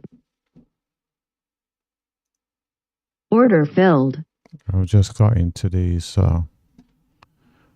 just double down on gold, 22.6.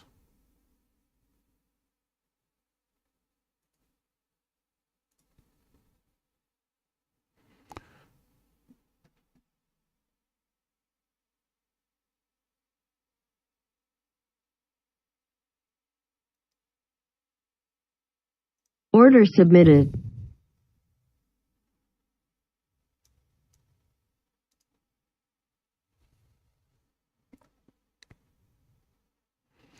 So I've doubled down on gold and doubled down on NQ 12.7.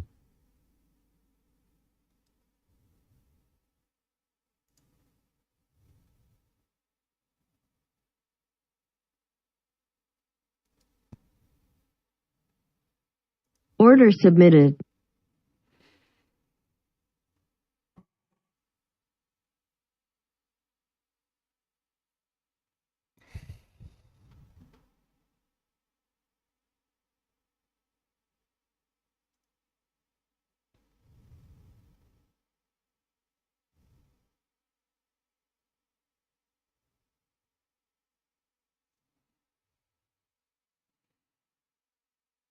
Let's see if my thinking was flawed. I thought, well, prices came out, tried again.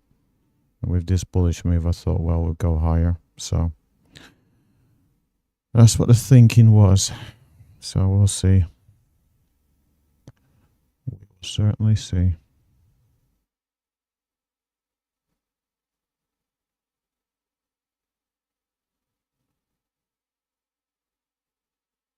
I'd like to take some of it off the table.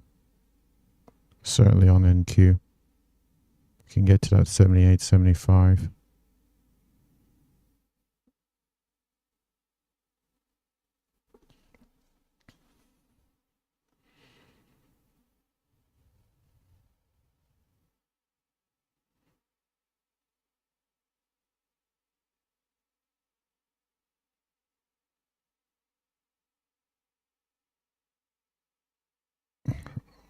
We're at 75, about 3 points away. Oh my word, 17 seconds to go. Come on, don't need a pullback here. If we don't get to target, this could really pull back on NQ. Don't need that. If we get to that 78.75, we're at 76. My word, 3 points away.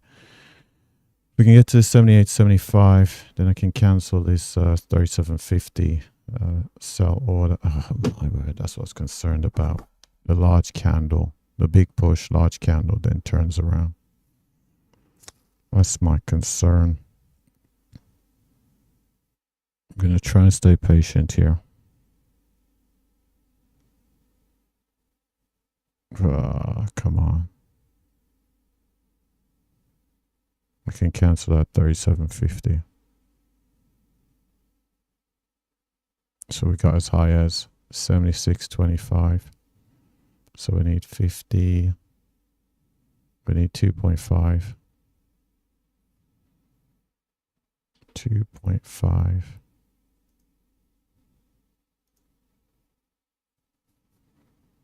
Golly. That was my concern. If we didn't get it on that push, that we would see this pullback.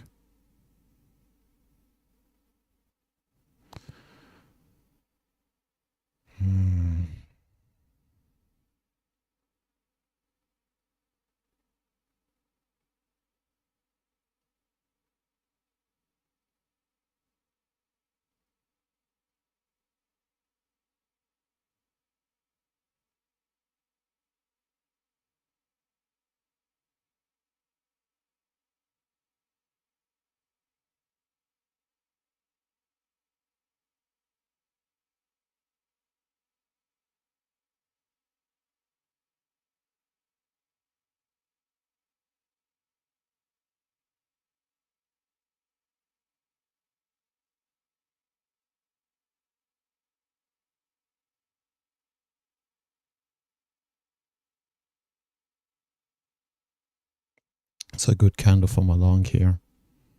I just need it to hold its integrity, which means hold its lows. Come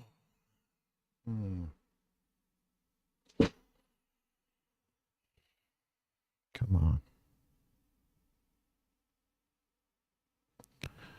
Back up to the 74s. Come on. Got up to 74, 75. Previous highs here, we're looking at 76.25. Targets up at 78.75.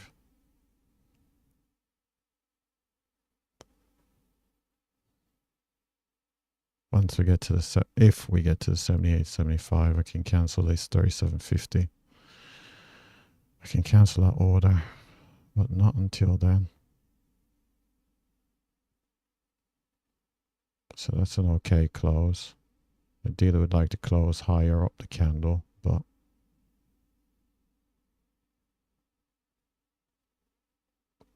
need the integrity to hold here around the 70s. Come on.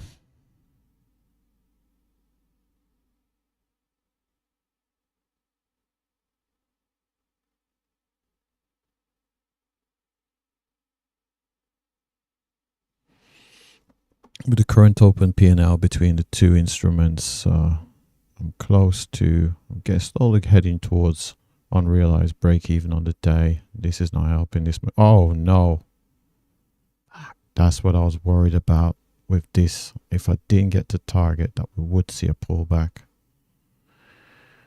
The thing is, I can't close a position. I have to follow the plan, so I just have to sit here and watch it play out. And not get suckered into doing anything impulsive.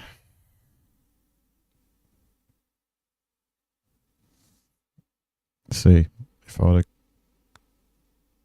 have just closed that there, this move back up, I wouldn't even been a part. I would have been very frustrated to see this move back up.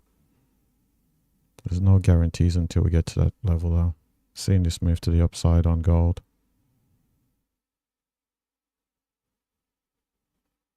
Big move there, up to the 120s. First target over there is at 22.6. If we get to 22.6, I can cancel the 12.7 order. I'm actually up at break even on the day with these unrealized P&Ls across both instruments. So, come on. We got as high as 75. Come on. This high here is 76.25. So within 5 ticks of that level. Hovering around break even. Still down on the day.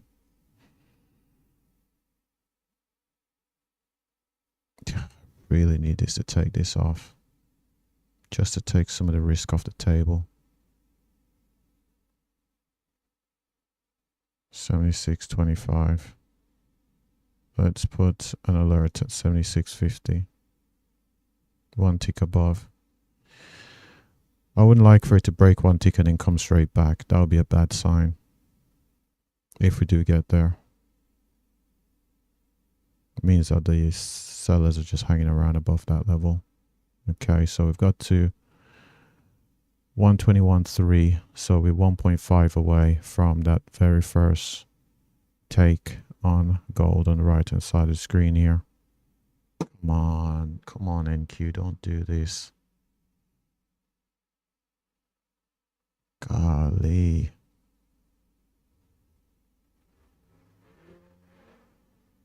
The sellers have come back again.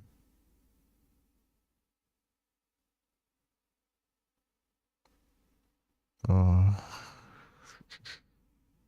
hoping it isn't something fundamental where we're seeing buys over here and sells over there.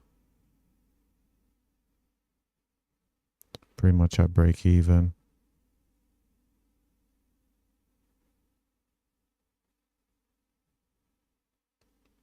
So where do we get to there? Got to 22.3s. Oh my word, 3 ticks away from getting that first 120 contracts off on gold. You gotta be kidding me, 3 ticks away. Oh my word, it's pulling back. Oh my word.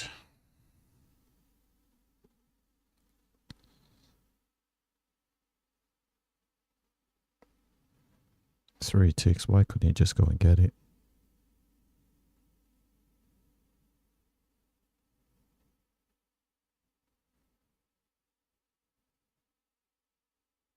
What's 3 ticks amongst friends?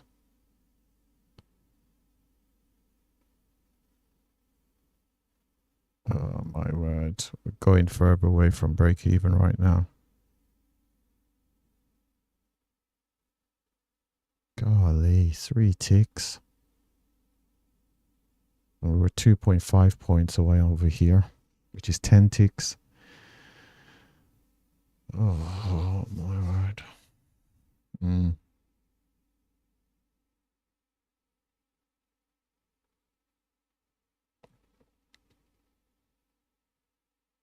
these small margins. 10 ticks from target. 3 ticks from target. 10. 3. Golly. Mm.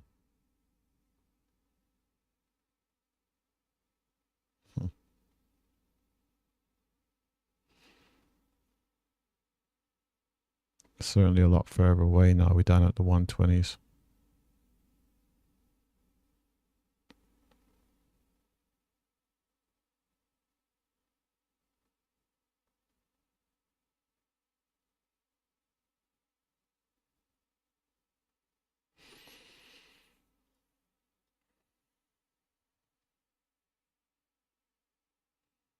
Let's hopefully we can get some sustainable buying here.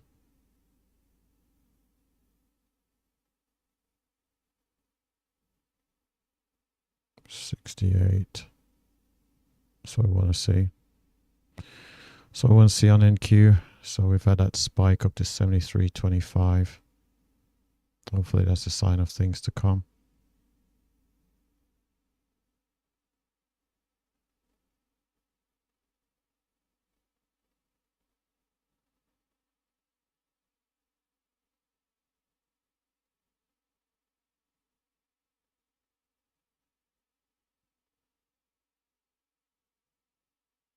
Still slightly negative on the day.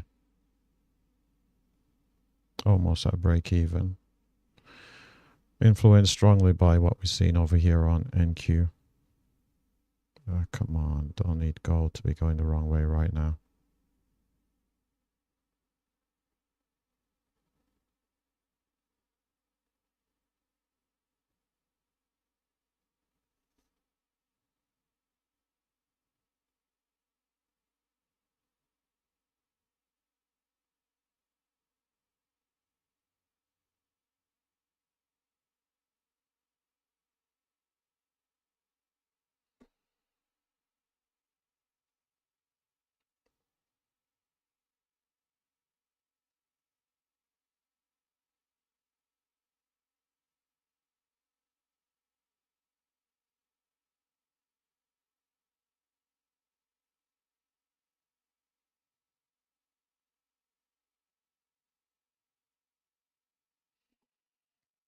Where do we close there? We closed at 74.50. So we just need another 4 or so, well, about 5-ish points. When we account for spread, about 5 points.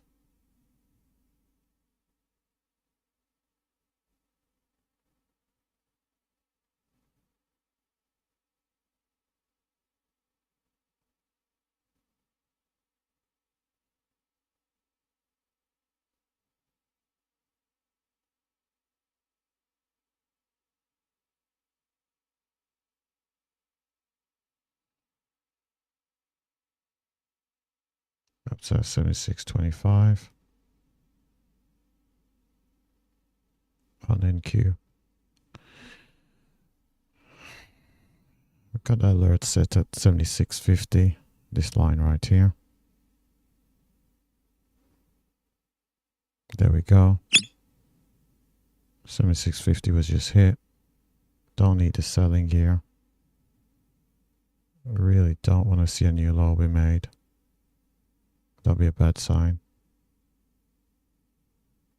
Still want to just see the market, acknowledge those sellers right there, and then continue to make new highs.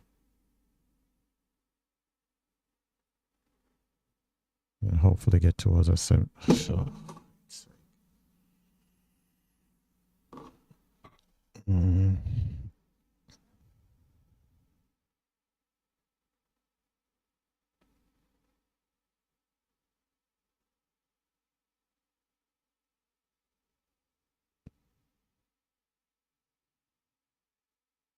So we got as high as 77. Golly. Golly.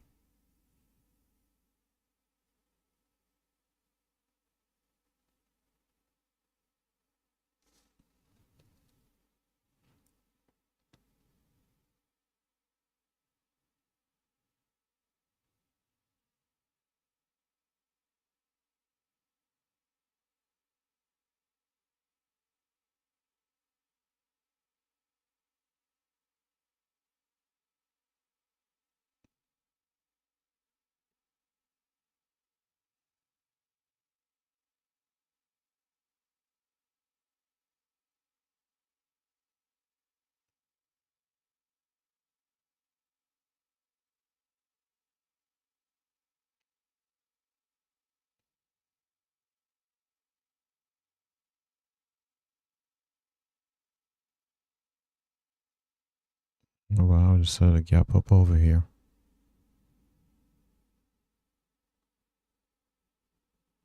Where's this got to? 76.25 again. 76.25 is a real problem. Hopefully if we can break through, we can see a quick move up to the 90s.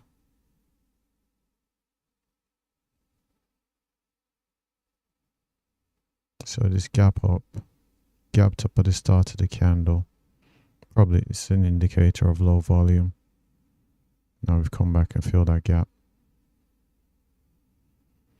Oh, this is just pure garbage, man. This 76 is just an absolute nightmare. Golly.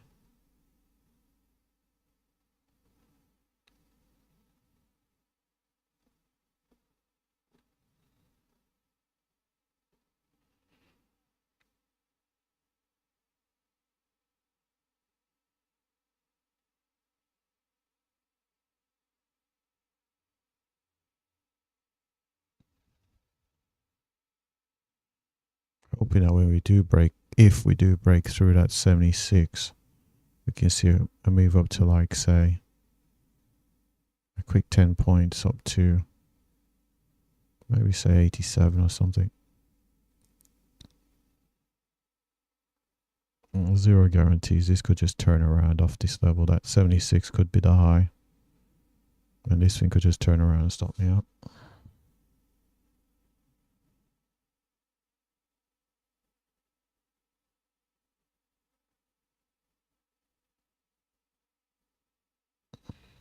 So as these two markets pull back, I'm further and further away from break even on the day.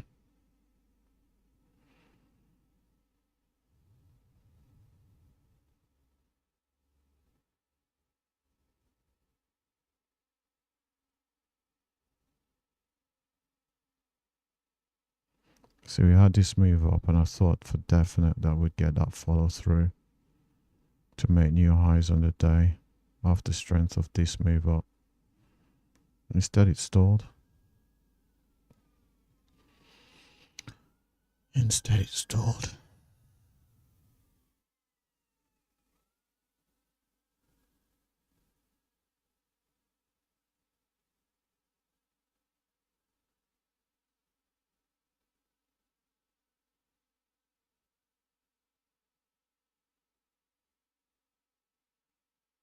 We're actually up on the day, but it's all unrealized. This is just counting the open P&L.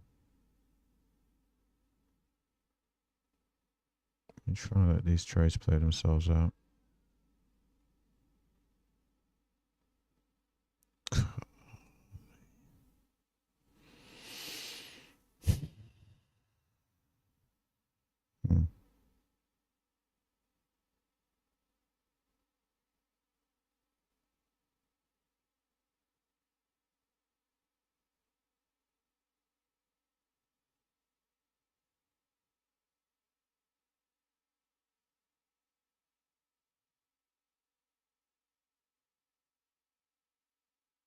Got up to 75 there. 76.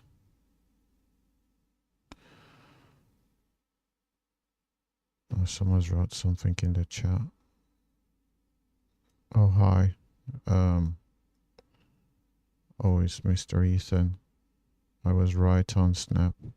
Yeah, you was Order cancelled. okay. So that first order's been hit. So we'll cancel this. Yeah, you made a great call. Did you cook? Oh yeah, I was right on Snap. Did you make anything? I'm still down on the day. Unrealized across these two positions. I'm actually up on the day, but I'm not gonna trade my P&L and close the positions. Instead, I'm gonna try and let these trades play themselves out. So if they get to target, great. If they get to stop, then so be it, kind of thing. Gotta let the probabilities Order cancelled. of this strategy play in my favor. So currently still holding these positions here. course, if they all get to target, then I will be up on the day after being down a fairly large amount. Most frustrating one has, I wouldn't say the most frustrating one. The most recent frustration has been this GC, which is our gold on the right hand side of the screen, where we came within 3 ticks of that first target, sitting there at the 122.6s. Came within 3 ticks and then he pulled back, almost back to break even. That was pretty frustrating. But it seems like we're heading back that way, so hopefully we can take that off. Then I can cancel this order down at the 112.7s. And we can go from there. We still got this NQ, which seems like it Target filled. Oh, wow. That's my personal account, so that's got to the 90s. And it seems like we are going to get to the 90s here on the NQ. There we go. Come on, fill me. Hold on. Yep, just been filled there. So I'm just waiting on gold at the moment. Smart thinking. You must have good trading discipline. Well, what it was I found that times where I've like not followed my strategy and I've seen the market go on to get to target, that has really frustrated me. So simply not following the strategy and looking at it after the fact, seeing that if I'd have followed the strategy, I'd have made P&L. One of the biggest Order canceled. One of the biggest things has been Order canceled. oh wow, all the targets have been hit. One of the biggest things for me has been taking a break from trading. I had a very frustrating period where I just kept losing. I couldn't find a win anywhere. And so I took a break. And for whatever, I took a 6-week break. And when I came back, I was in a much better mental place. Let me check the book map for you. Well, all the targets have been hit now. Oh, so it's book map you use. I was wondering what you use because you did mention level 2. I was wondering if you're looking at a time in sales. Because you were saying level 2. I didn't realize it was a book map you were using. Oh, okay. I guess talking to myself. So, let's see. Today, we've actually got, so Mr. Ethan, he did mention the 25,700. And seems we are heading up there. Orders still around at 25,700. Yeah, I did remember you did say that 25,700. But that call earlier regarding the 635s, that was an amazing call. Because I think we're trading the 500s at the time when you did mention it. So you use, so I imagine you're using Bookmap. No, you're not talking to yourself. Yeah, I use Bookmap, very handy. Let's see if buyers can break through. Okay. Let's see if they can get to that 700. So on the day, I'm actually up slightly on the day. So I'm at 263 and I started at 159, was it? 159. Yeah, might as well say 159. Drew down to 932. That was the lows. 932. And now I'm going to be at 263. So maybe made about 100. Okay. The first clump of orders, 256875. 68. What is that? So 87.5. 87.5s. So we broke through there all the way up to 96.75. That's probably why all this taking some profits there. Yeah, let's see if we can get up to, you know what, I should check out that book map.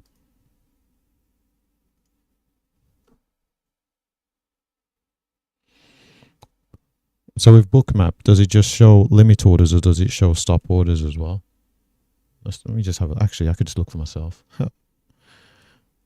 Let's have a look. Bookmap pricing. Da, da, da. Bookmap data. Let's see. Gold climbs nearly 3%, 2 week as soft economic sentiments rate cut bets. Let's see, bookmap. Okay. Does I'm going to ask bookmaps map bot, does bookmap show stop or limit orders?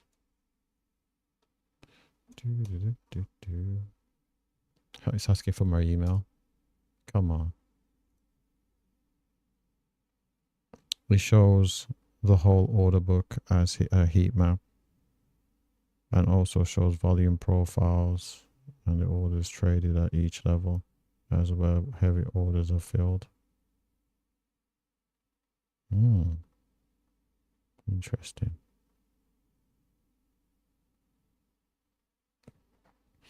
Shows a whole order book as a heat map.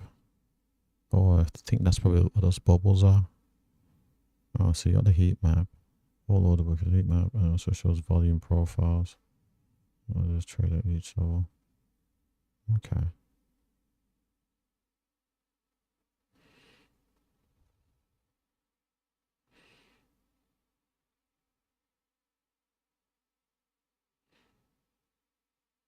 I looked at the volume profiles in the past, but I couldn't get a read for it, especially on the days where the market wasn't trading inside of a kind of range when it was expanding or in either direction, either to the upside or the downside. You had a point of control moving and the value area high, value area low. And because that kept on doing it, that's pretty much the reason I gave up on it. The bubbles are heavy orders being filled. Ah, okay. Let's see.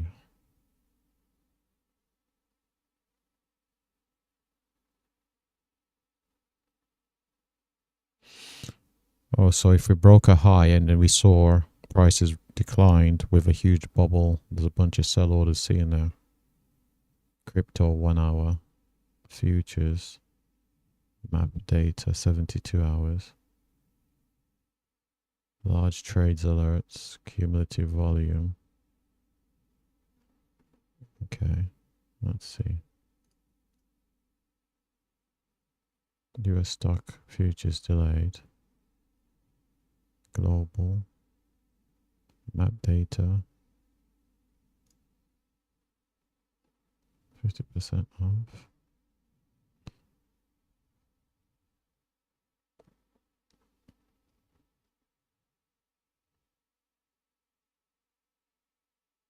Oh wow. So the CME bundle is $79 a month. Okay.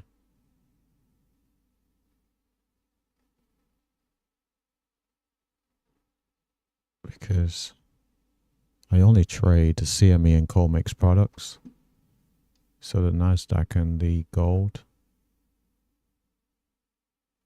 I wonder what oil did today. Let's have a look.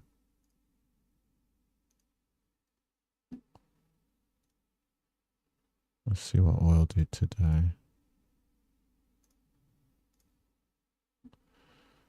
Let's see, oil.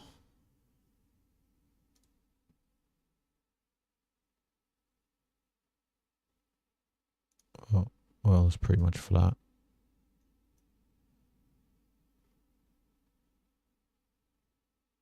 Bit of a two-way tape on oil. Let's see.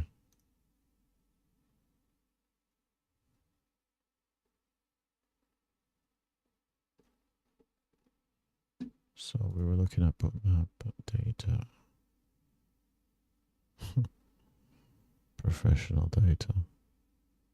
So that's going to be $68 for the two. Might as well pay the $79. Is this going to be the run?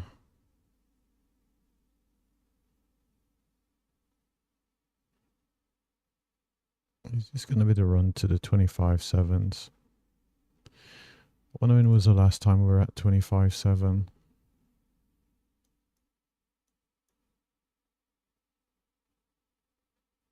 6th of November. Oh, only a couple days ago.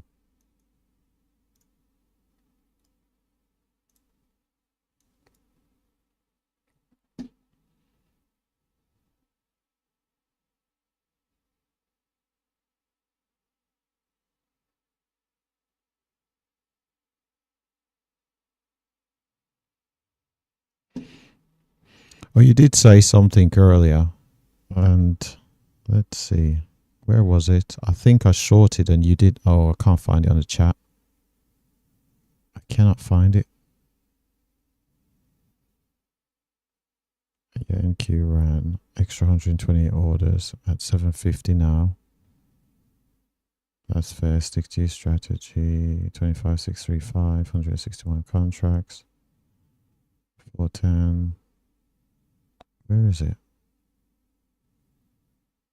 Sellers sold the 653. Oh, right as you shorted NQ, you shorted against a buyer of 234 contracts. Okay, so I shorted against a buyer's at 234 contracts. So it would have been, I think I only shorted NQ once today. I did. It was right here.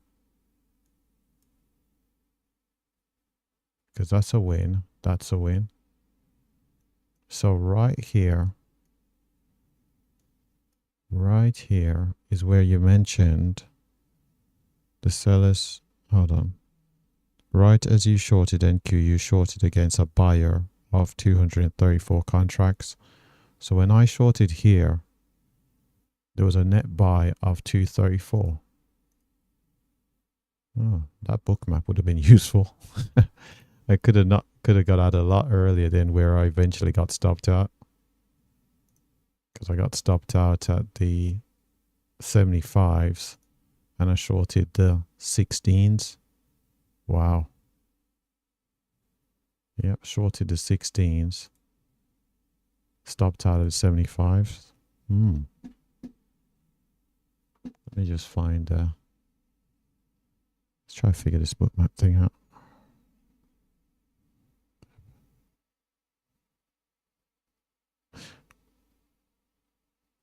Let's see, what did I say? No, it happened on the initial rally, same price level.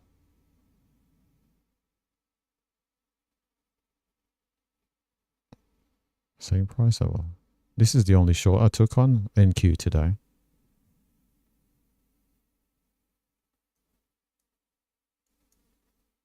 Yeah, this was the only short because the rest of them were longs. Longed, target, long, re-added, profit. Oh, here we go. Going towards that 700.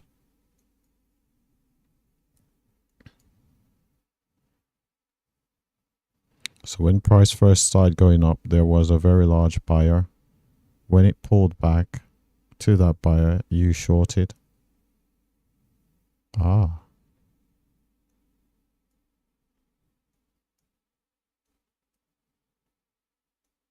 So there was a buyer through this area.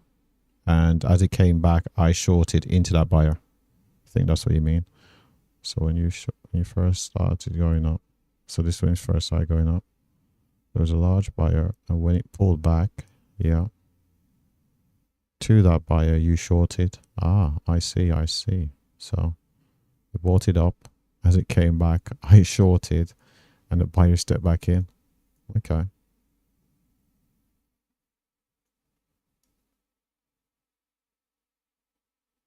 I suppose I should have realized. The fact that we had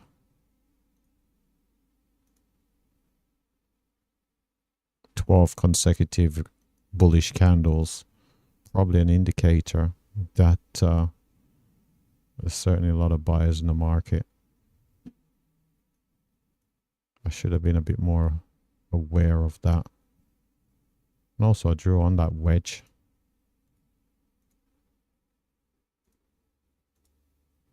So when it broke out, But yeah, with it, I was just simply following this strategy at the time, but I suppose I could add something extra to it. Here we go. Just like he said, that 700.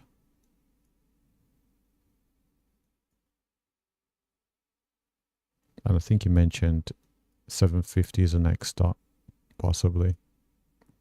What's the time? There's certainly enough time in the day.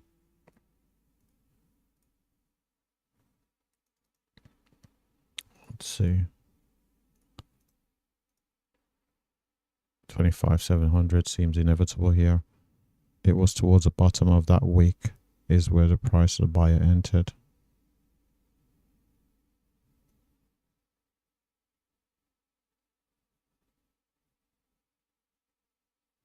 Here we go.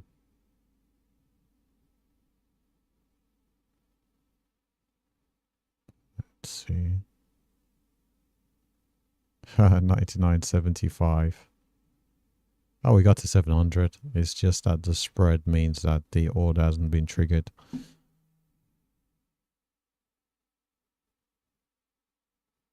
The spread's 2 ticks at the moment, varying between 2 and 1 tick on our friends at NQ. So let's go back to, so towards the end of the week, that's when the buyer stepped in. That's interesting. It's very interesting. Let's go with TOS. TOS.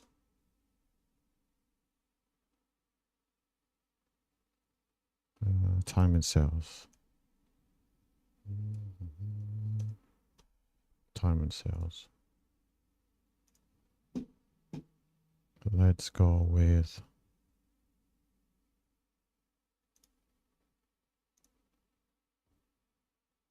500 contracts.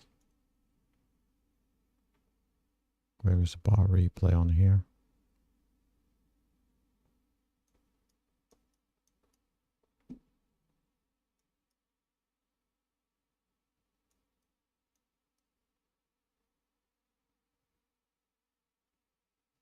Yeah, I just looked at the bookmap. Buyers bought 786 contracts to break through the first group of the 687.50.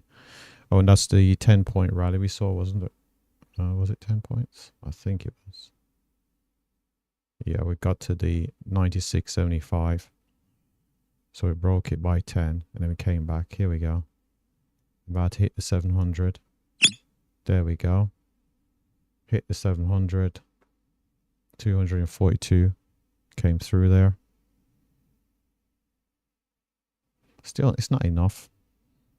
I need to see over 500. So, yeah, just as you looked at the map, buyers bought 786 to break through the first group at 687.50. Where do I find the bar replay? TradingView moves around so many things. Where is bar replay?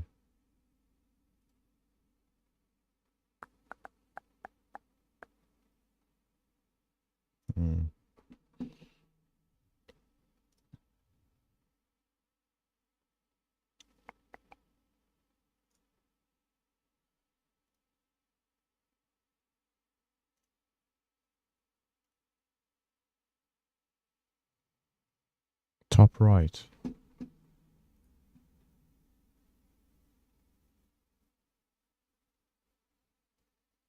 Top right of the chart. Oh, right. Bar replay. Fantastic. Thanks for that.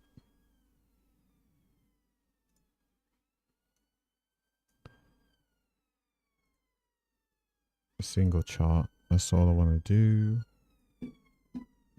Where's the calendar? Select date, today, select. Oh no.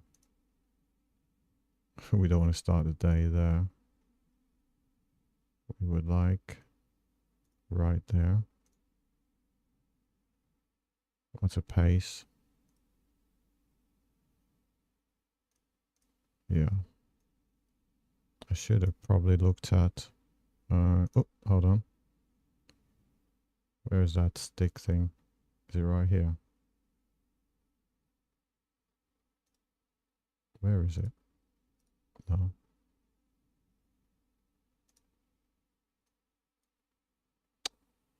I'm gonna have to do this in my own time.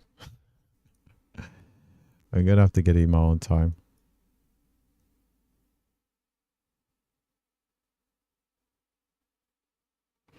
Let me get it on another chart.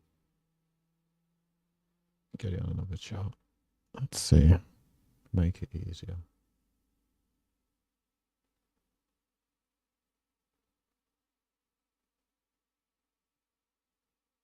Let me get it on. Create a new chart.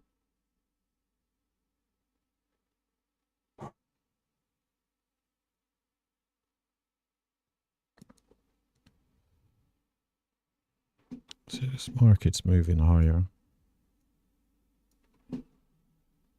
So let's get a bar replay up. Oh, select bar. That's what you do, mate. You collect select bar. So start new. Select bar.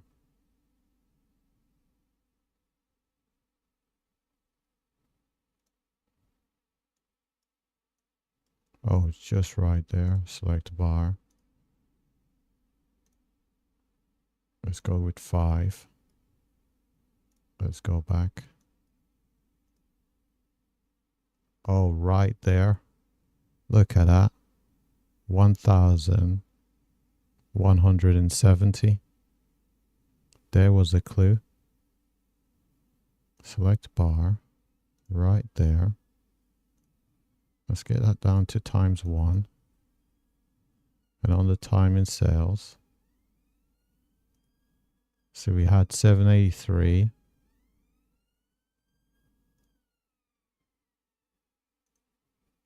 Right there. There it is. This candle right here.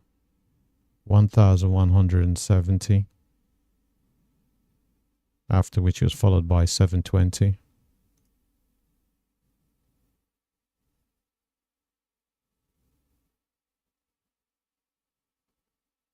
Look at all that green across the tape when we filter by 500.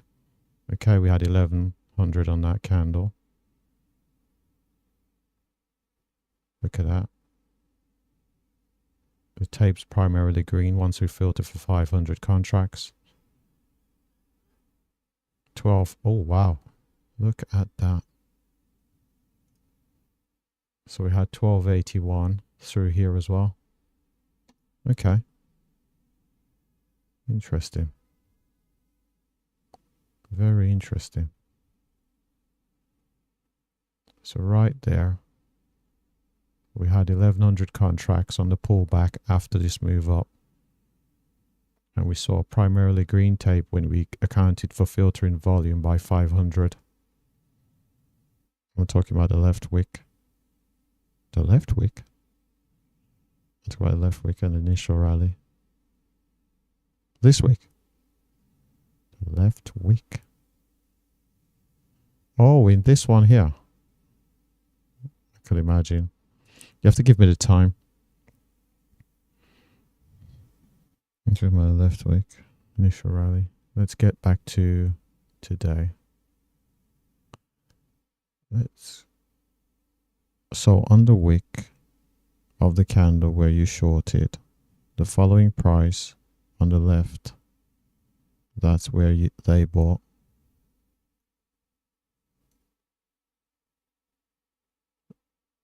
On the left. So I shorted here. The only wick to the left is this one. which is around so on the wick to the left, that is, what is that, 12:11 Eastern.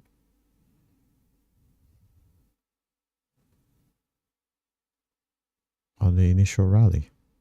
This, oh, at 12. So in this area here. Okay. So that was at 12 Eastern.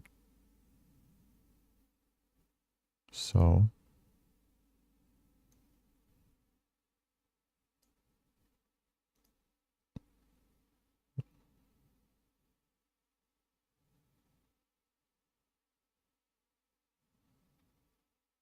draw a horizontal line at the very bottom of the wick of the candle you shorted.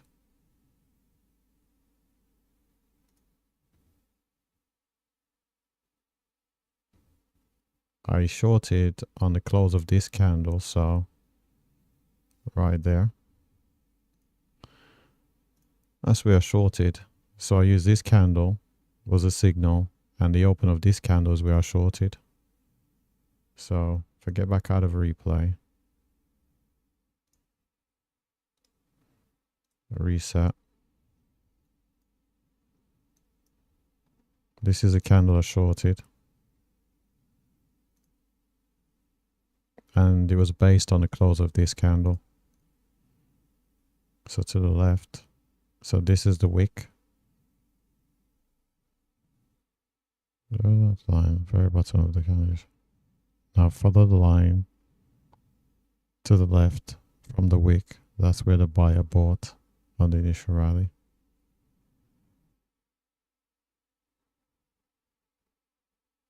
So they bought here at 11:58 Eastern. Okay. 1,100 was that 1,150 contracts.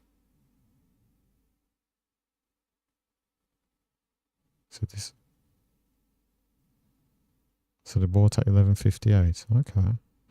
Thing is, the standard horizontal volume here wouldn't tell me that. Shows the importance of something like Bookmap. Because here it doesn't seem, the volume doesn't seem unusual, especially in comparison to its peers. The only one that's slightly unusual is this candle here, which is 1,830. When it pulls back to their position, they have the money to be able to defend the position, so accidentally shorted against a very powerful player. Oh, okay. So we came into this candle here.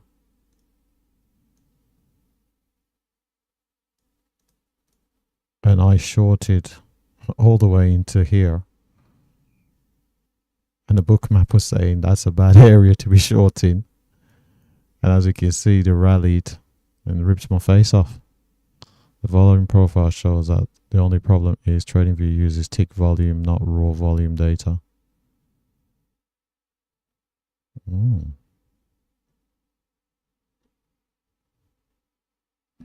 What if I stick a profile on here? What would happen? Technicals, profiles, session profile.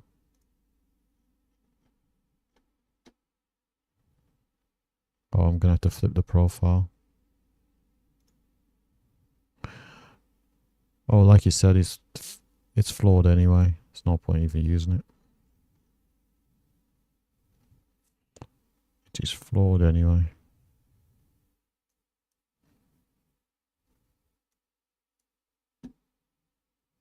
That's just something I would never see. Like this candle, but this one, I would have definitely not seen that. Use a fixed volume profile tool and draw it on only that area. It's easier. I think, have I got it on here? No. I should. I know it's on one of these.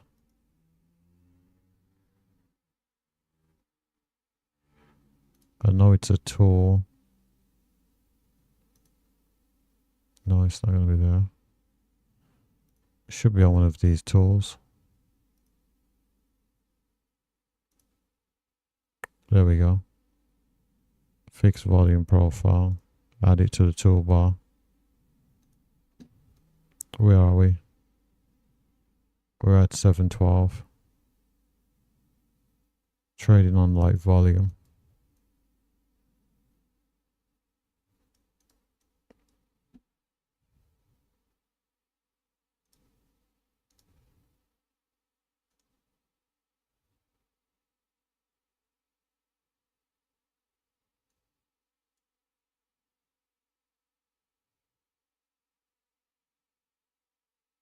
Mhm.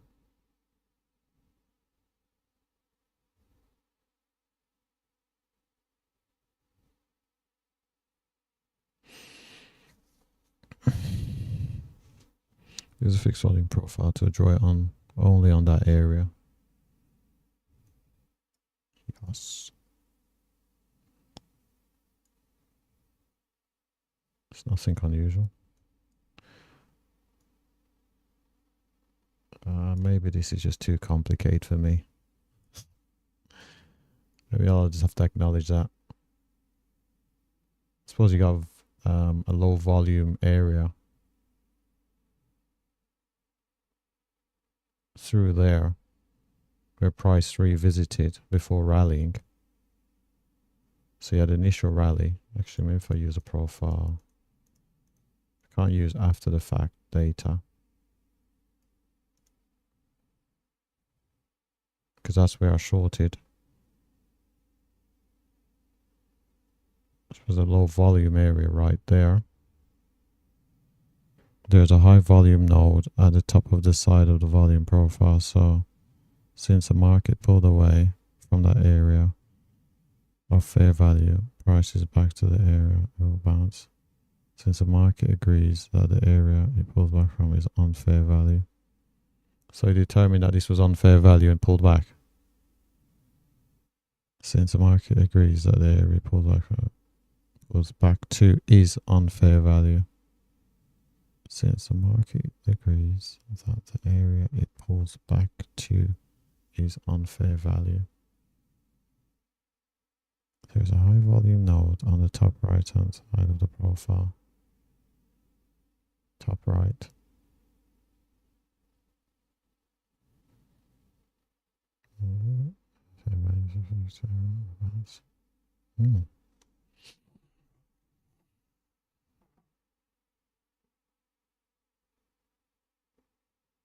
Maybe I should add the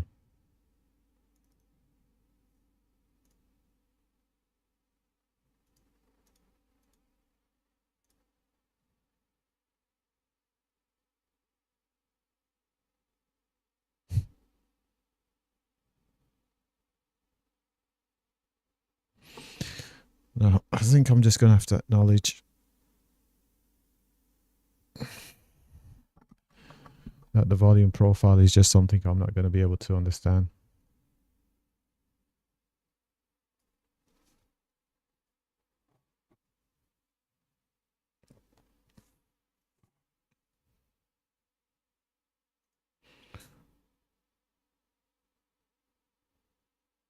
No, the area you shorted was pulled back to the value the market agreed was unfair.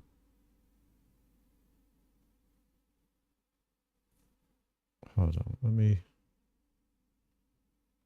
If I change the candles to... Let's change it to bars or something. So I can better see the profile. So I shorted here. The market determined it was unfair value. Market agreed it was unfair value.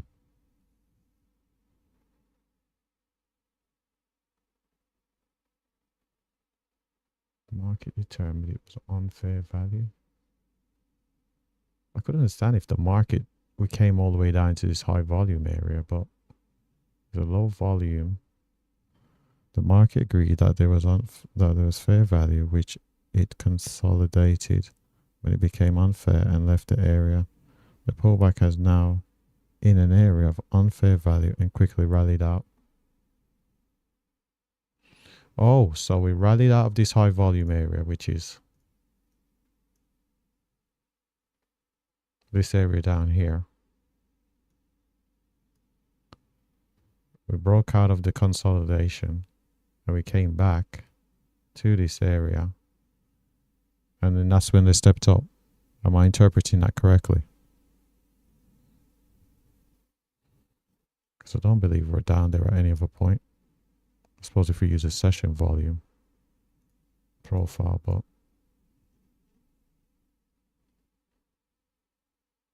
no, can't use that. It's too much data.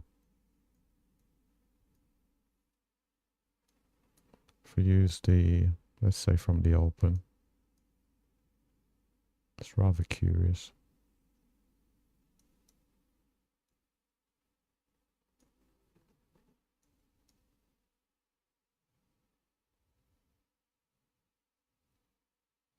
Oh, the area shows it was.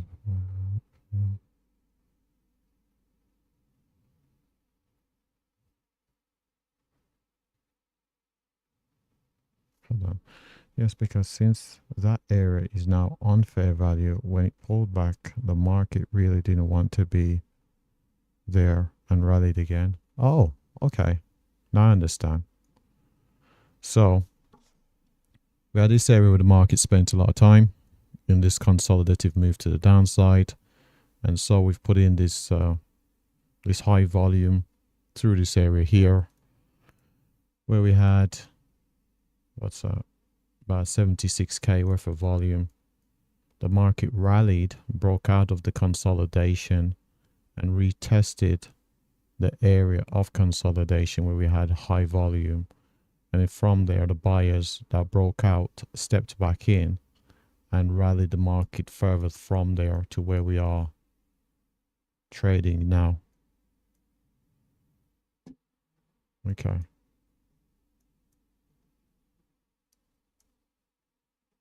And then when you couple that with the, let's get back to candles. When you couple that with bookmap and the breakout volume and buyers stepping back in, that's why this was a poor area to be shorting. Okay.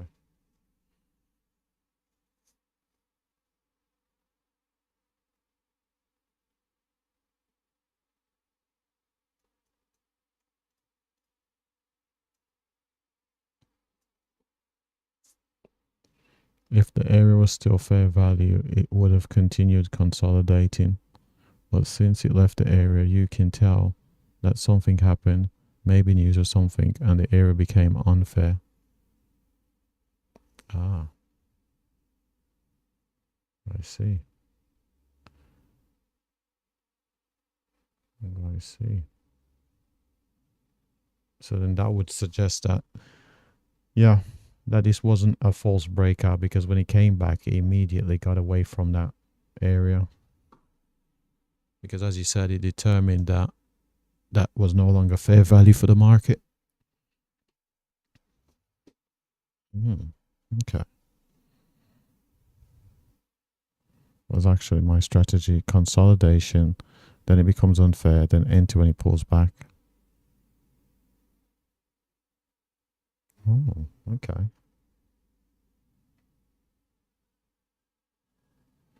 Do you use just fixed profiles, or do you use, like, say, something like a periodic profile to determine? Do you just do it by site, or do you just use a combination of bookmap and just pretty obvious areas where you can see consolidation during periods where we would have like high volume, like say during the normal trading hours? Because there's a lot of consolidation through Europe and Asia, but it's probably due to a lack of participation more than anything. Of course, if you only... Oh, what the hell is that? There we go. So when it comes to common fair, and until it pulls back.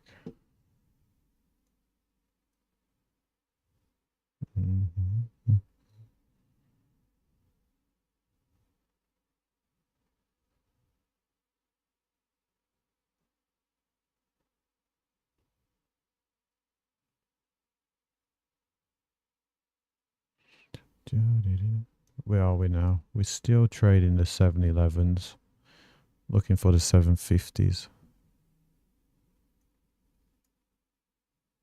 Can we get to 750 today? I use several. I like having a TPO, daily volume profile, to find levels where market commonly agrees on price. When I see consistency, I use a fixed volume profile.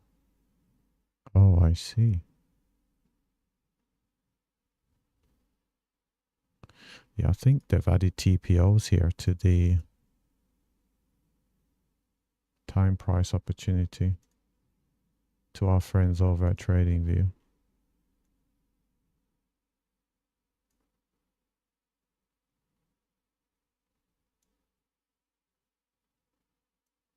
Wow.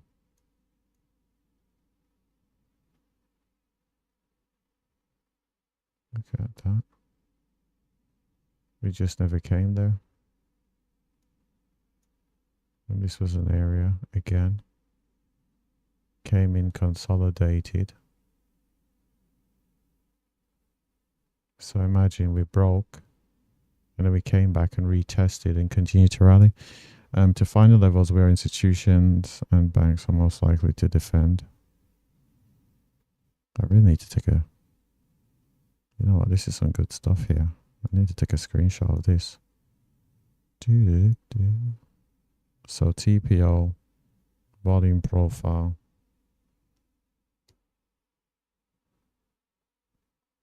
Oh, hold on. Look, there's another... Hold on a second here. Look, there's another setup.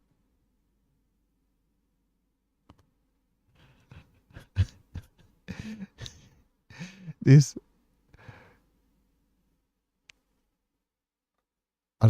Huh? How? I'll be honest. I'm trying to think, how is there a setup? There is no profile up here. Look at the high volume node at the top of the TPO.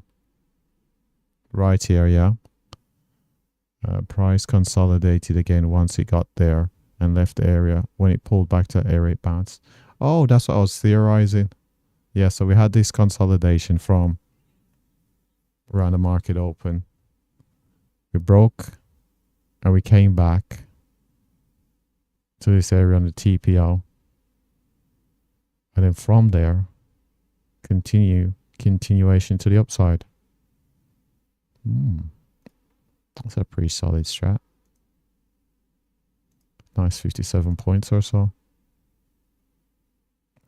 I suppose you probably would take it on the break back through, I'd imagine. You'd probably need to get back in. Probably on this candle here. I suppose you could do this candle as well. Look at our volume profile. Let's take a screenshot of this chart.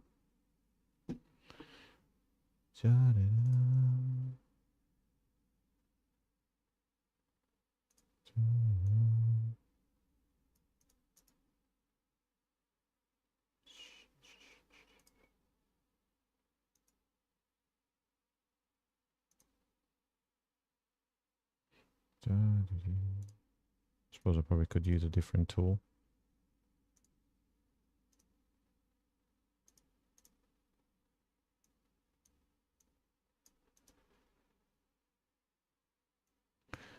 I probably should use the other tool.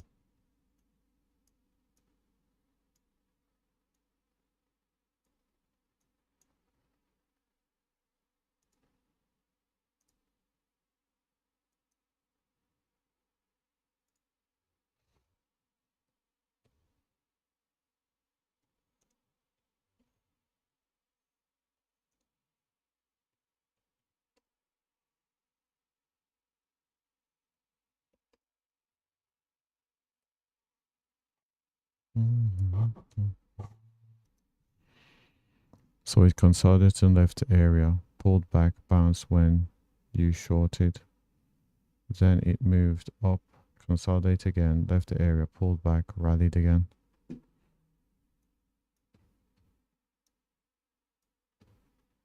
So there's this area.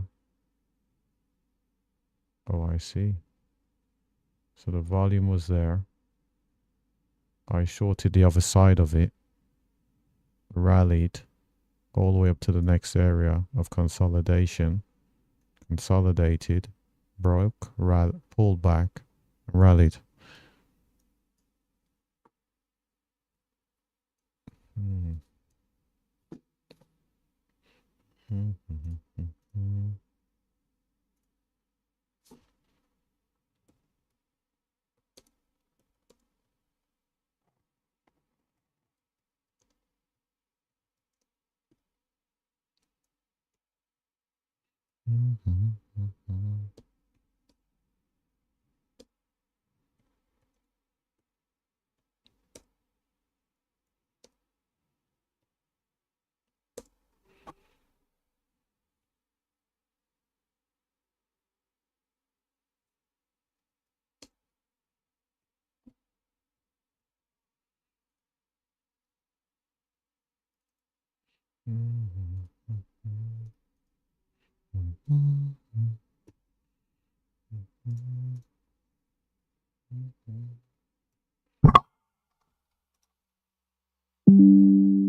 So we consolidated, pull back, balance, switch, shorter. Left area. Okay. So thanks for pointing all of this out. It's not something I thought about previously.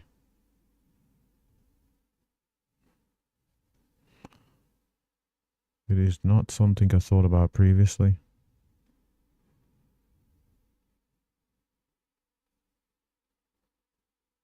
So as price was going into a low volume area here. Oh wow. Look at that. So I was shorting right into this low volume area.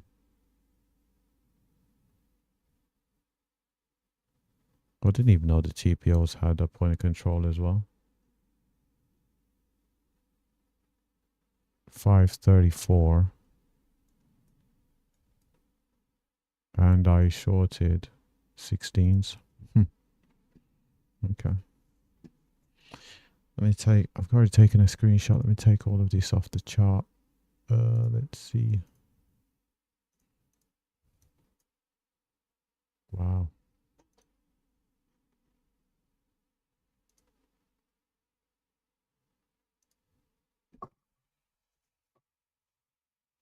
TPO is basically volume profile of fair value. I certainly prefer the look of it compared to the standard volume profile.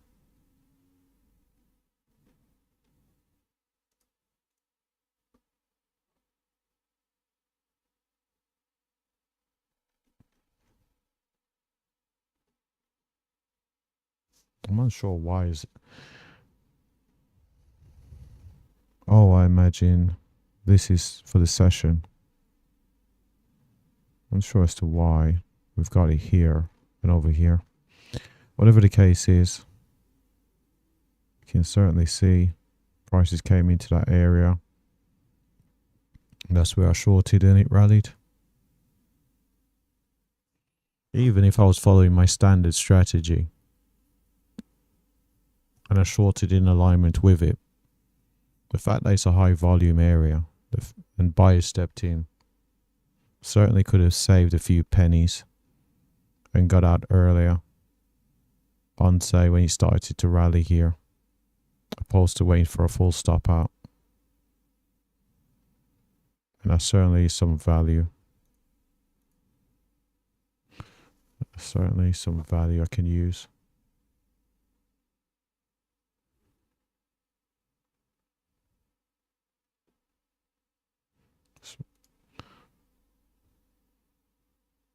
But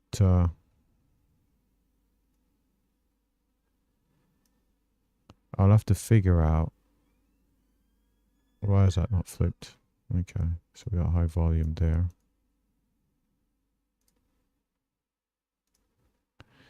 I'll have to figure out. I shouldn't be that difficult. Figure out how I'm going to use it with my current strategy, because the current strategy, I've not had a losing day in a while.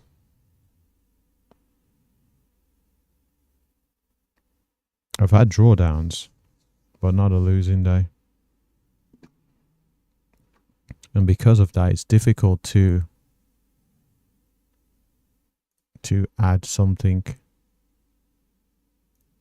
because after my break, I think I took a break on the 16th of September.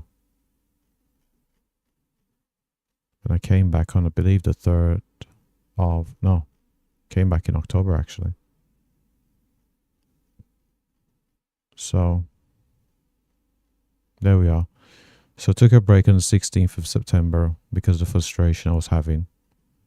And since I came back on the 30th of October, I've had positive days. I've had drawdowns, as we can see. I've had losing trades. But ultimately, I've had successful days.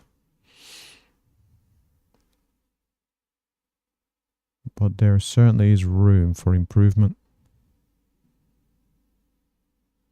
There is certainly room for improvement.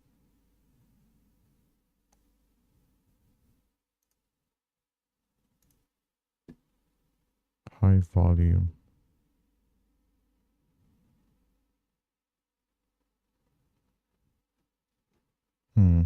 Let's go back to Friday. I'm hoping that this follows through as well. Ah, here we are. Friday. Let's see. I normally start trading at 11 Eastern.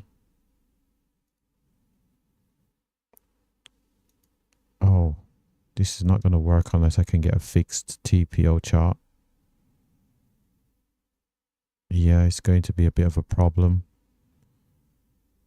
because I can't use the data after the fact, because these candles and this profile wouldn't have been built when I was looking at the charts. So, a slight problem there. See, this would have worked. This right here. Because this profile would have been... yeah, that would have been built. This would have worked.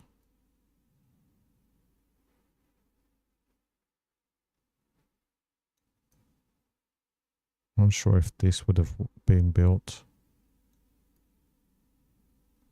because some of this data would have been in there. I'll have to figure out how I can use this in real time. Let's see. If your strategy is working, don't switch it. If I were you, I would just add bookmap as a confirmation to your current existing strategy. If you're going to enter, look for who is in control with it. You know, that's a great point. That is a great point.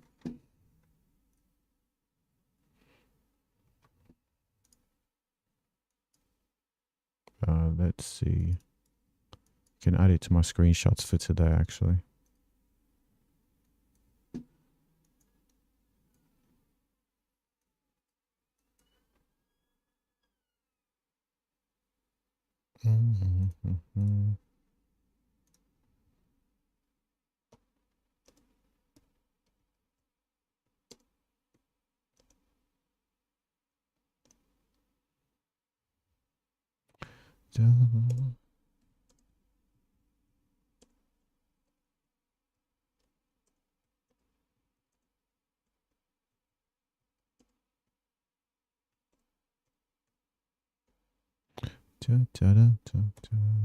Market.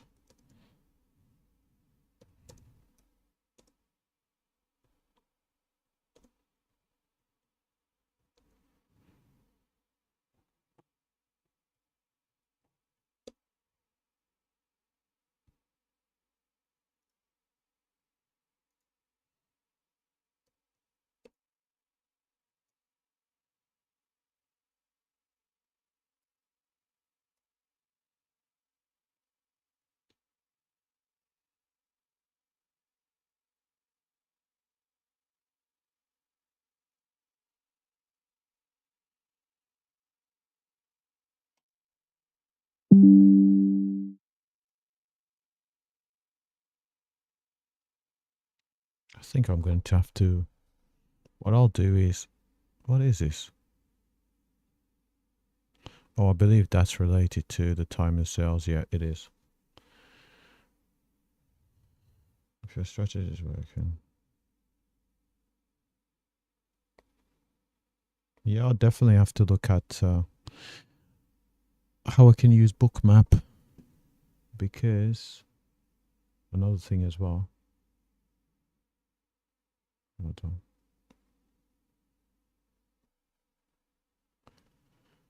I think Bookmap has a replay feature. Let me just check, actually.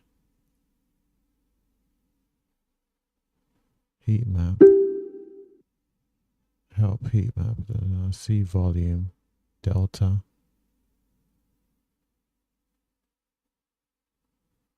Large lots.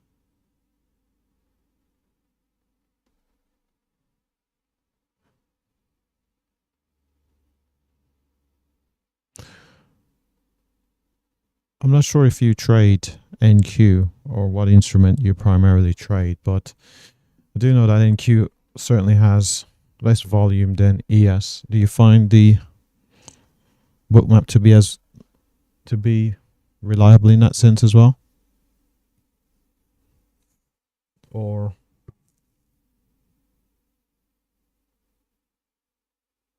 does higher volume instruments prove the most effective?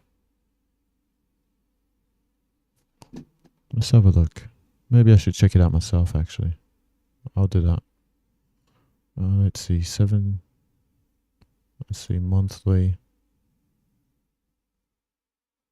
Record. Oh, look, it's got a yes, it does have replay.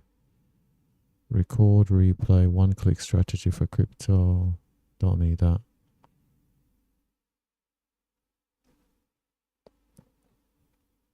Access to our trading community. Market data and education courses sold separately. Okay. You could also use a free version even though it's delayed 15 minutes since it shows level 2.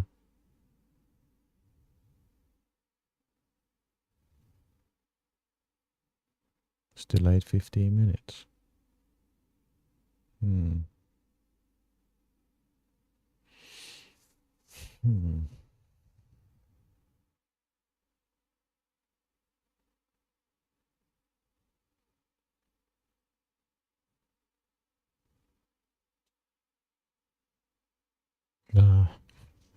I think if I go with it, I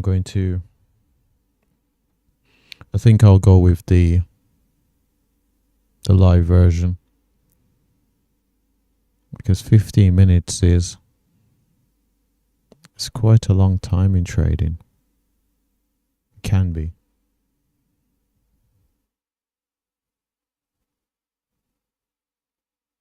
Can be a long time.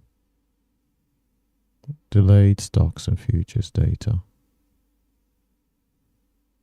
Matter of fact, I do think they even have a YouTube channel, actually.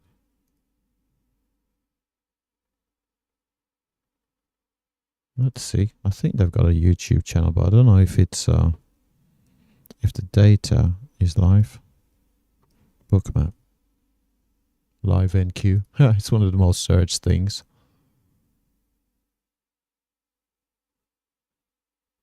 No way. There's people actually streaming it.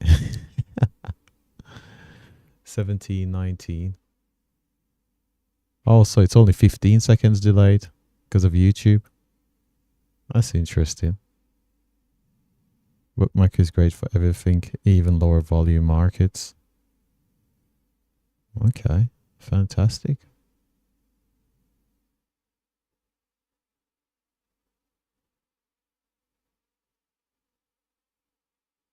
NQ heat map. Yep, I'm looking at a YouTube video and I can see it has 100 and I'm not sure if I'm interpreting this correctly. 188 sitting at 750.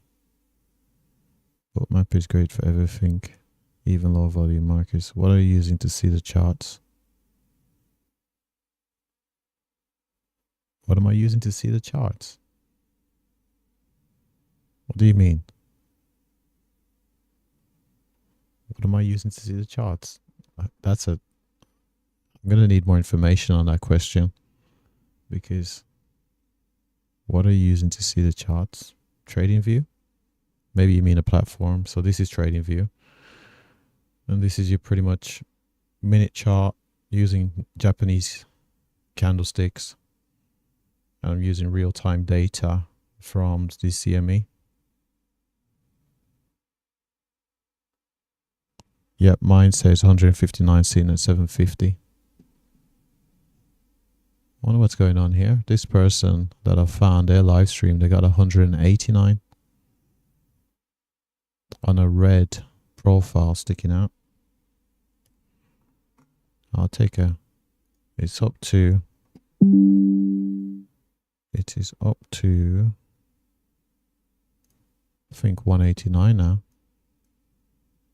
Da, da, da. Let's see. Let's see if I can get this over to you.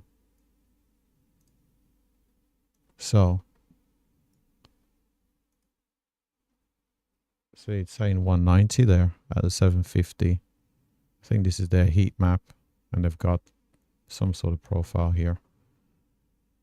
But that's what their YouTube channel is saying for the NQ bookmap. Well, let's see. What are you using to see the charts? Like, is your website an app?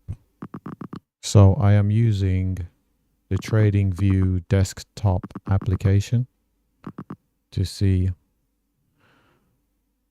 the charts here. So they have a desktop application. They also, you can view charts via just a standard URL. Go to TradingView. I think it's tradingview.com. But to get real-time data, you'd have to pay for real-time data. But you can also get delayed data as well. If they are zoomed in or zoomed out more than me, it can group the orders together and make it easier for you to look at. So it's close enough.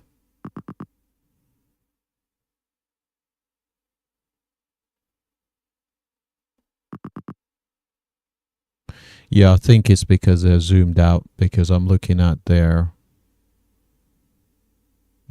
legend here, and you can see it has it's 5-point increments between the levels. So you'd have, like, say 740, 745, 750, 755. So it isn't a very zoomed in view. It's quite a bit out, because at the top of on the y-axis here, we can see they go out as high as 850 and as low as 575. Can't imagine me going anywhere. Let's see, 575. That's not that far away, but 850 certainly is quite a bit higher, and so probably why it's grouped together. If they zoomed in or out more than me, it can group the orders together. Yeah, I zoomed out. Mine has 186 orders.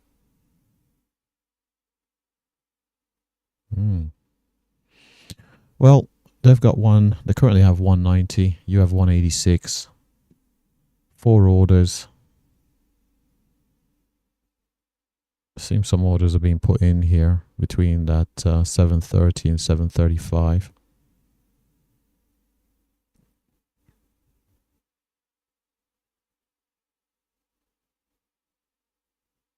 So is that a bit of front running? Some orders are seen here just below 725. So what's that, 724 or something? Interesting. I zoom mine, minus 186.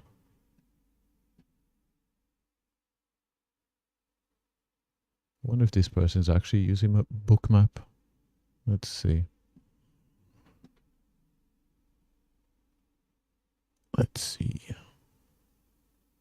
I'm going to like the video because I'm going to save it to a playlist. And we'll check the reliability of our friend.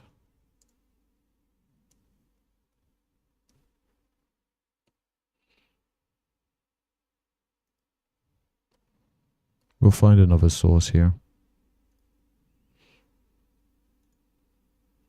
Let's see, let's find another source.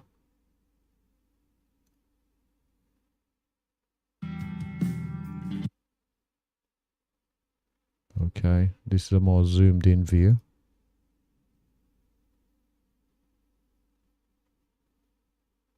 Okay. Oh, big red bubble coming in. How delayed is this person? Do they have a clock somewhere? 3:32. So they're based in the Eastern time zone. Well, they're using the Eastern time. Oh, this is ES. We've got NQ. Let's see. 7:07. Yep, that's correct. I've zoomed in on my 186. It looked like vol book or volumetrica. Ah, so it wasn't book map. Certainly looks like I fell for the clickbait. I'd say they are reliable. Okay. Yeah, it's 4 contracts. I can't imagine it's going to be. It's going to make or break the market. If there is a so volumetrica, let me just have a look for. So volumetrica, imagine it's something similar to bookmap. Let's have a look at that as well. Volumetrica.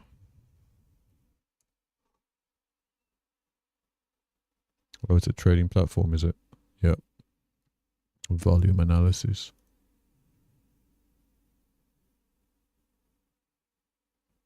Let's see from that screenshot. Not quite. Probably depends on the layout they have. Volume analyzer. Let's see. Unless there is the,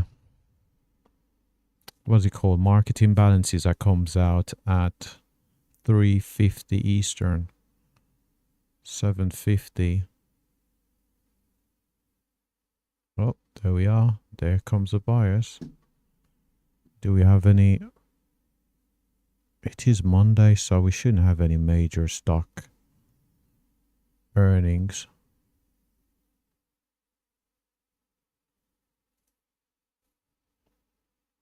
Monday the 10th of November.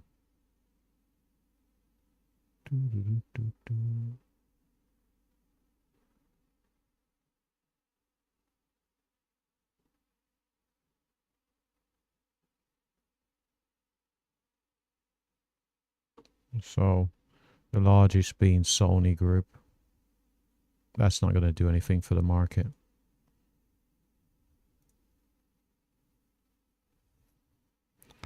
It looks close to the vol book, but it could be, I could be wrong. One thing that's actually worrying me a bit about my strategy at the moment is whether the success of it is primarily a result of the government shutdown.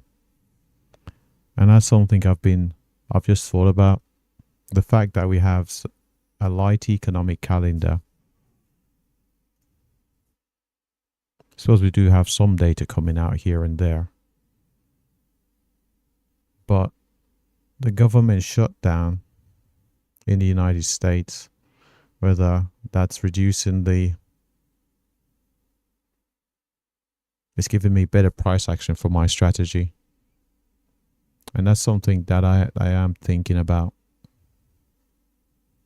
Whether recent success is an indicator of me discovering something that actually has long-term efficacy. Whether it's just simply the nuance of the fact that we've got a government shutdown and we've got light calendar in terms of data. So this week we've got core inflation, should be a market mover. Then we've got PPIs and retail sales. So it's definitely something I'm thinking about. I'd like to believe the strategy is resilient enough to work during normal market conditions, but I do have some nuances. So it seems like we're going for that run towards the 750s, currently trading the 725s, 728s, 730s, 20 points away. 750s, goodness me. It seems like the volume profile traders can see into the future. I'm looking at another book map here and seeing large green volume bubbles. Hold on, I'm just about to acknowledge your comment. I'm just looking at something here. Just give me a second here. Where is that?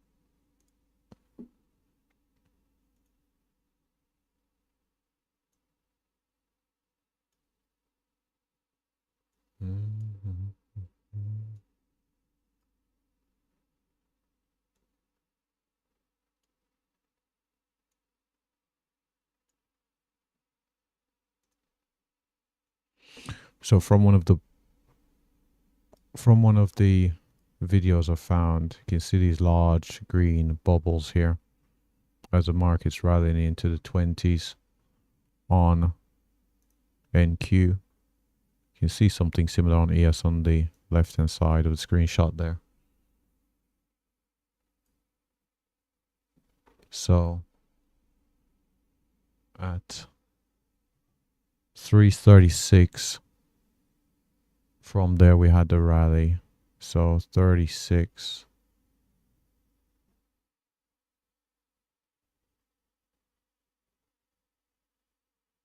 So that's interesting. So imagine the bubbles are not based on time. Okay. Heading towards that 750. Let's see the comment. That's why I decided to stick with strategies using volume. Since volume controls the market, you'll always have an edge. That's why I think you should use a book map as confirmation for your strategy. Yes, so you short it, when it pulled back on one of those large bubbles.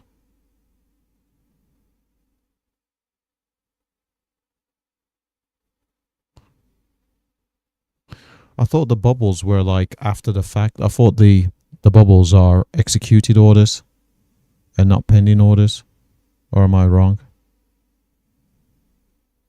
Was it a case of I shorted and the bubble came from there, or was the bubble indicating there were orders, buy orders sitting there? Well, it would have been buy limit orders.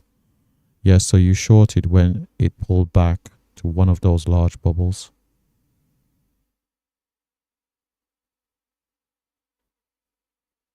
Oh, okay. So those executed orders were sitting there. The prices sold off back into one of the large bubbles down here. One of the large green bubbles.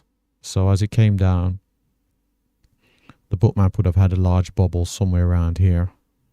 And as prices came into that area, and when you factor in the TPO, I went short. The buyers stepped back in from the executed orders, and the market rallied and eventually hit my stop. Yes, they're executed orders, so they executed a lot of buy orders, and when the price pulled back, they defended their position and drove price further up. Oh, fantastic. Okay, fantastic. That's what I was curious about. I was thinking, how did you, because I couldn't see that on the time and sales when we looked back. I did see the fact that we had 1,170 green buys I saw that on the, when we looked back using bar replay on the point of sales. But now you've mentioned that, okay, that makes a lot of sense. A hell of a lot of sense. So that was the equivalent time. That must have been a really curious watch. You must have looked at it and thought, when I shorted, oh, he's going to get run over here. And I was just like none the wiser. There was literally a train coming for me and I went, oh, the strategy says to go short. So I shorted and the train just came and just flattened me. Goodness me. I went short all the way into those executed orders. And the market just ripped my face off. I think it might have been my largest loss of the day, actually. Is it? It might have been. Let's have a look, actually. I think it was my largest loss of the day. So it was 5.15. Is NQ 118. So loss minus 118. It was my largest loss of the day. Let's make sure here. I believe it is. It is a 10th. Loss 56. 49. 118. Yep. Largest loss of the day came from not having all the information and getting ran over right here. Could have been a smaller loss. The only good thing I can say is I followed my strategy. Despite the fact that I lost, I did follow the strategy there in terms of allowing it to play out, but having more information would have allowed me to make a better decision. Yes, exactly, you got it. Yeah, a lot. When you said bearish, I was like, what the? Then you shorted, I was like, oh.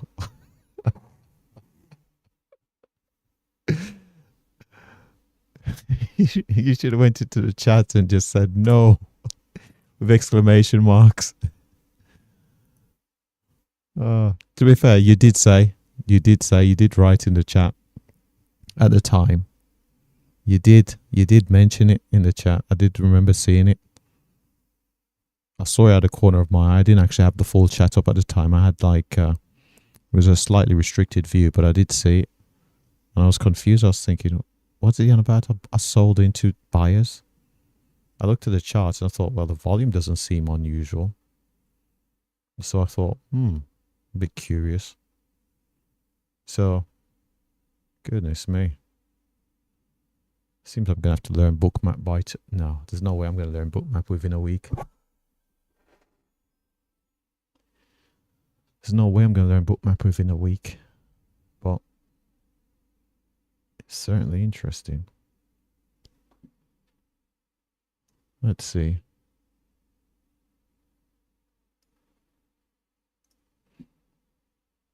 Let's hit the likes. Let's add this to bookmaps. Yeah, there certainly seems to be a few YouTube channels that have the NQ bookmap up. It's a very simple. You could probably understand. It's like in a day.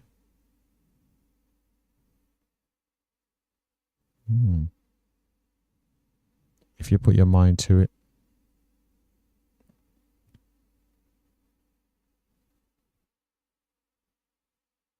You know what?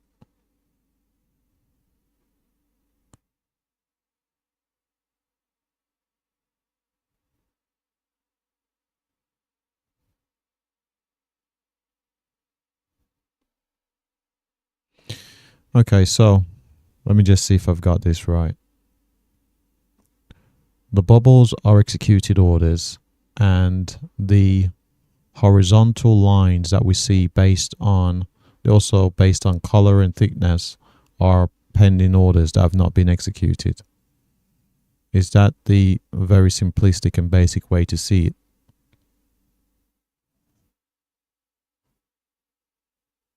Obviously, there's going to be some nuances around it, but oh, look at this. Goodness me.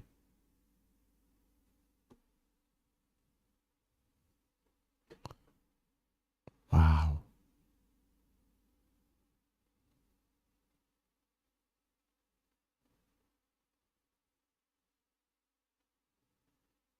Okay.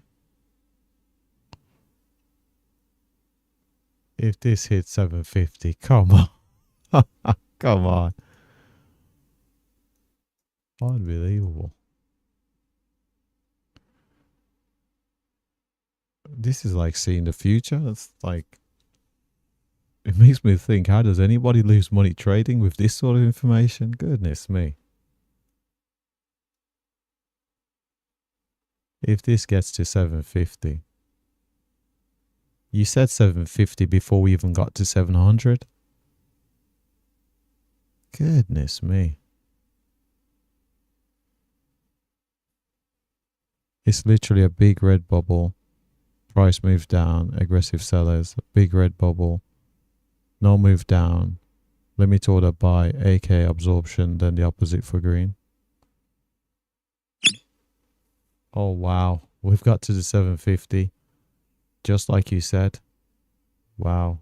You mentioned... My word, what great calls. You mentioned 635. We were like 50 points away. You mentioned the 700. Again, we were far away from there. And you mentioned the 750s, and we were like over 50 points away from there.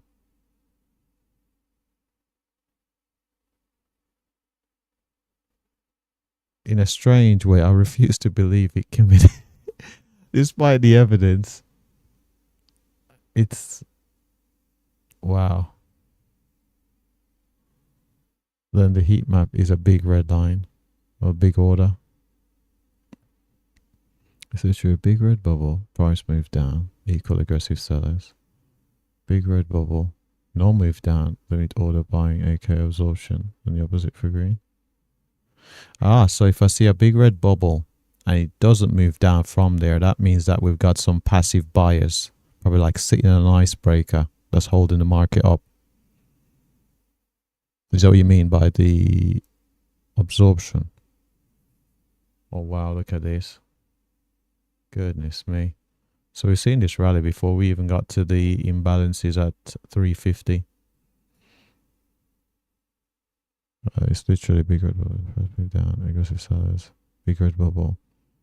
No move down, limit order, AK buyer, AK absorption. Then the opposite for green.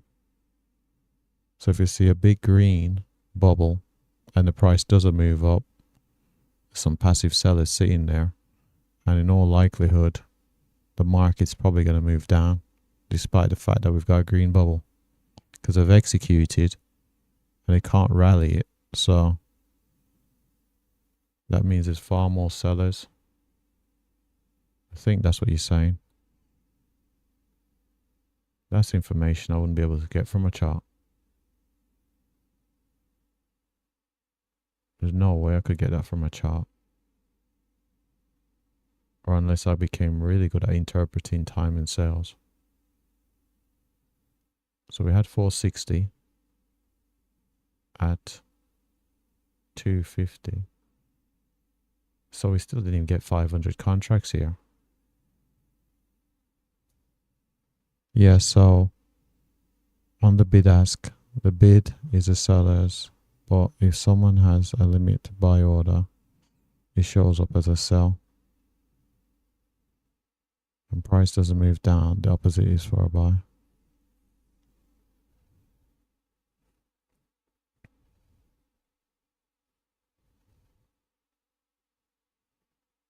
It says bidders, sellers. If someone has a limit buy order, it shows up as a sell.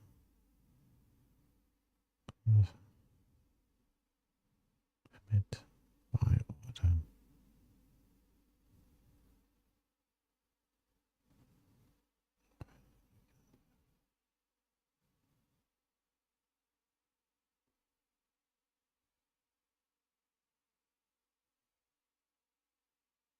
Hmm. Hmm. So if someone has a limit sell order, it shows as buy volume. If someone has a limit sell, it shows as buy volume. Oh, because they're going to have to be taking the other side to execute their trade. So like when I buy, I'm going to put a limit order for my take profit. No, that's not right. So if someone has a limit sell order, it shows as buy volume. I wonder why that is. Suppose I don't need to know the mechanics if I can figure it out. 740. Oh wow.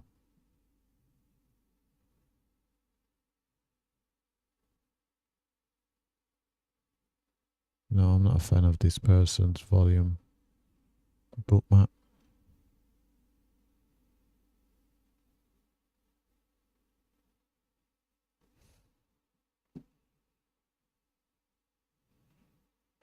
Yeah, so if the bid ask is a bit sellers, but if someone has a limit order, it shows as a sell.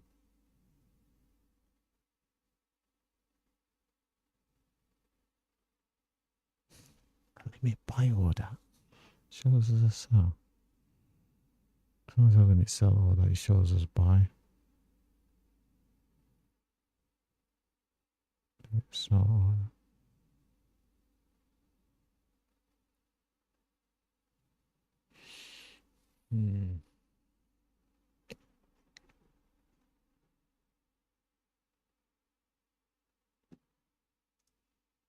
Let me just put these on here because you did call these. Hold on.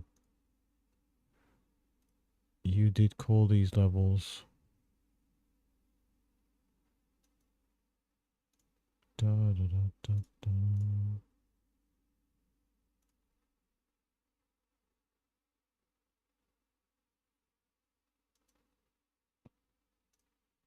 And you mentioned 635.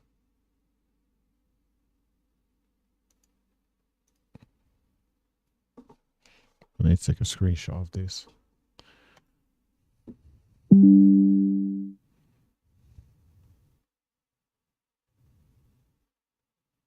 can kind of see this using the CVD indicator and trading view or the cumulative delta.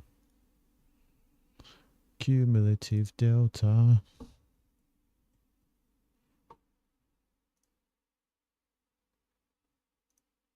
Oh, I probably need to get rid of this Heiken-Ashi stuff. No, don't give me Heiken-Ashi.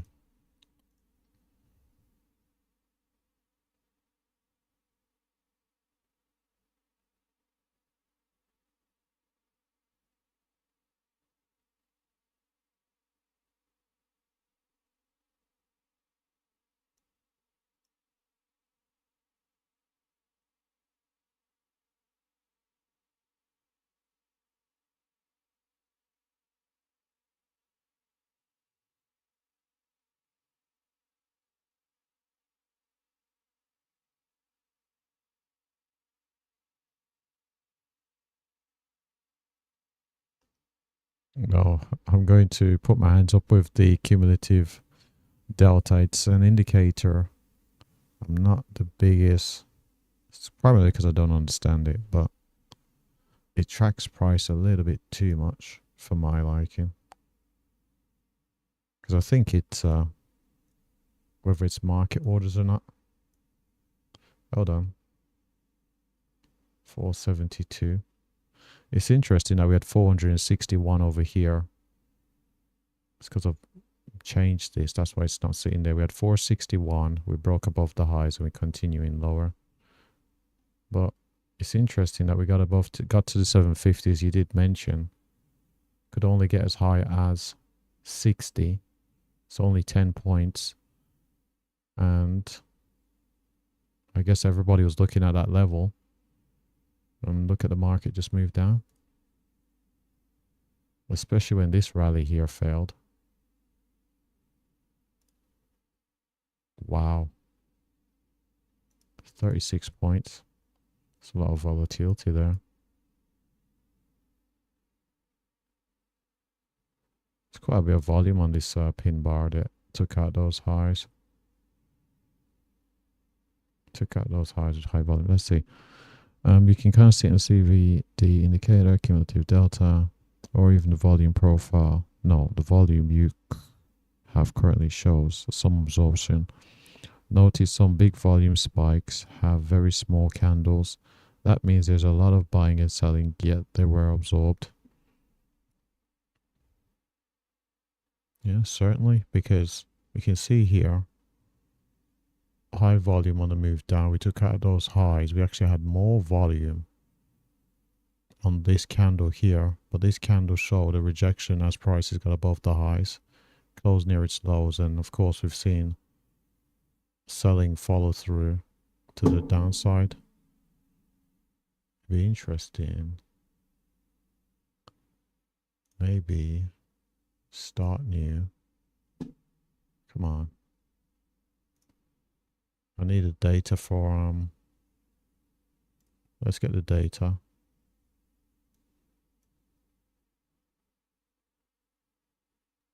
Okay. Wow. So we can see there, using the filter 500 right there, we've got 19, 13, 22. So the 19 would have been this one here, 13, 22. Goodness me. The highest volume being 2000.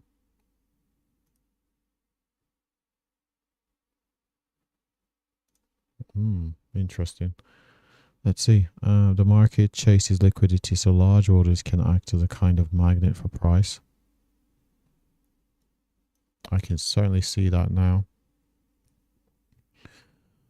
Especially with the call outs you made regarding 635, 700, 750. The market hit pretty much all of those levels, and you called them out, not after the fact, well ahead of time. So when you were doing that, you were looking at the heat map. Well, it would have been a heat map because it couldn't have been the bubbles, because the bubbles are executed orders and the heat map shows pending orders.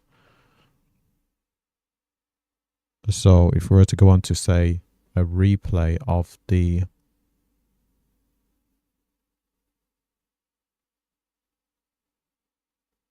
say book map, would see, if say we were to start down here, would start to see the volume, well, the accumulated orders starting to build here, and as we get towards it, and then so on and so forth. I imagine the market chases liquidity. Yes.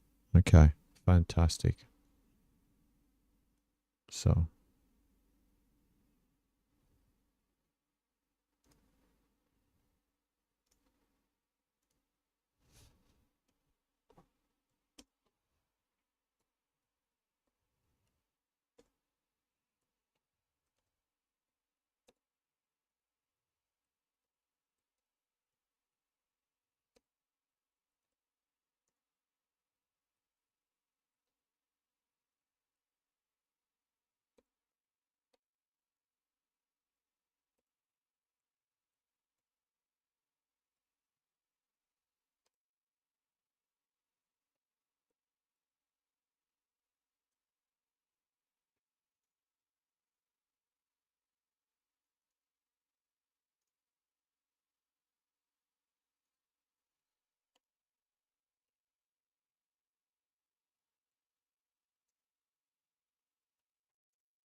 spelled that wrong, mate.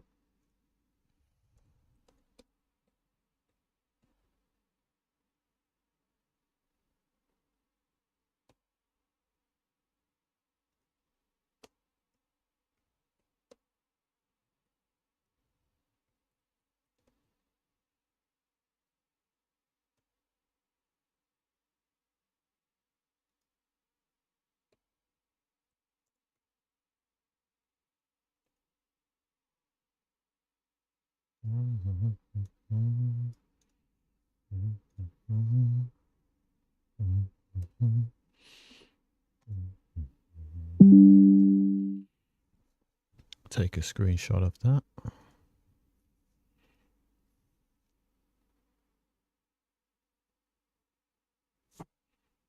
See, as we come up, as the market closes, we've got a fair amount of volume there.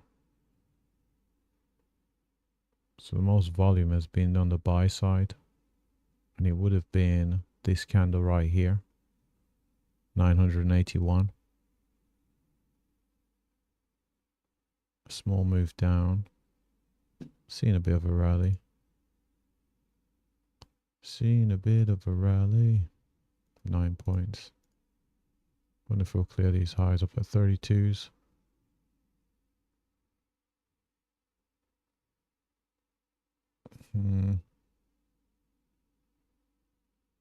Wow. There we go. Boot map, heat map, pending orders act as magnet for market, especially when there's a large accumulation at a level large for that instrument. Bubbles are executed orders.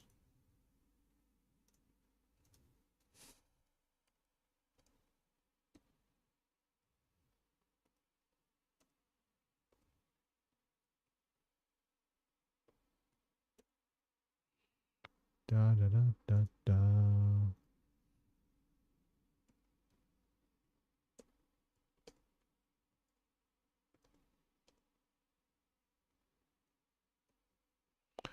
Do do do do do.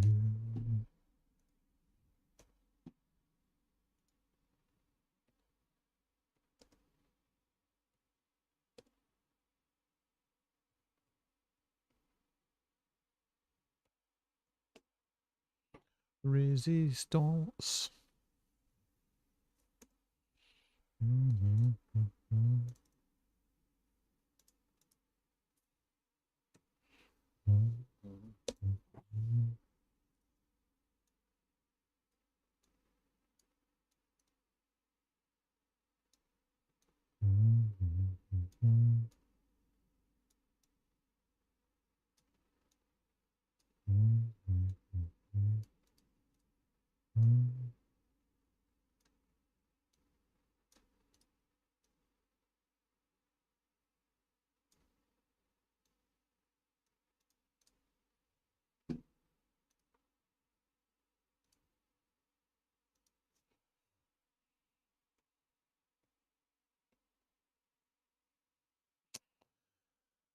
Da da da.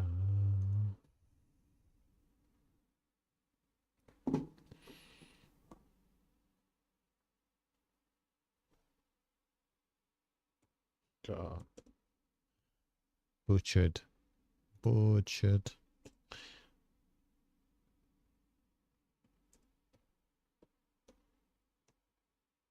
Come on, what's wrong with my mouse?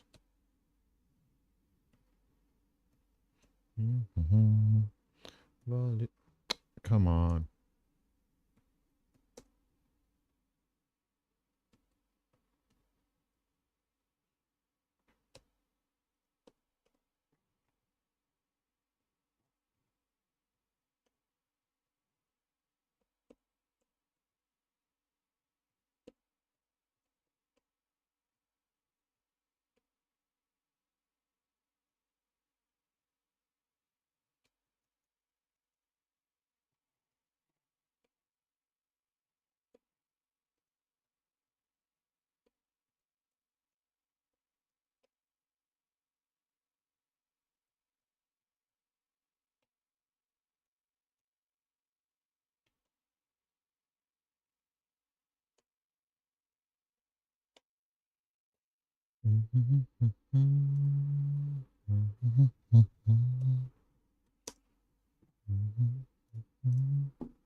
Wow, those buyers, the 981s, have seen this rally a lot more than I thought they would. They're currently at 40, and they stepped in right about there.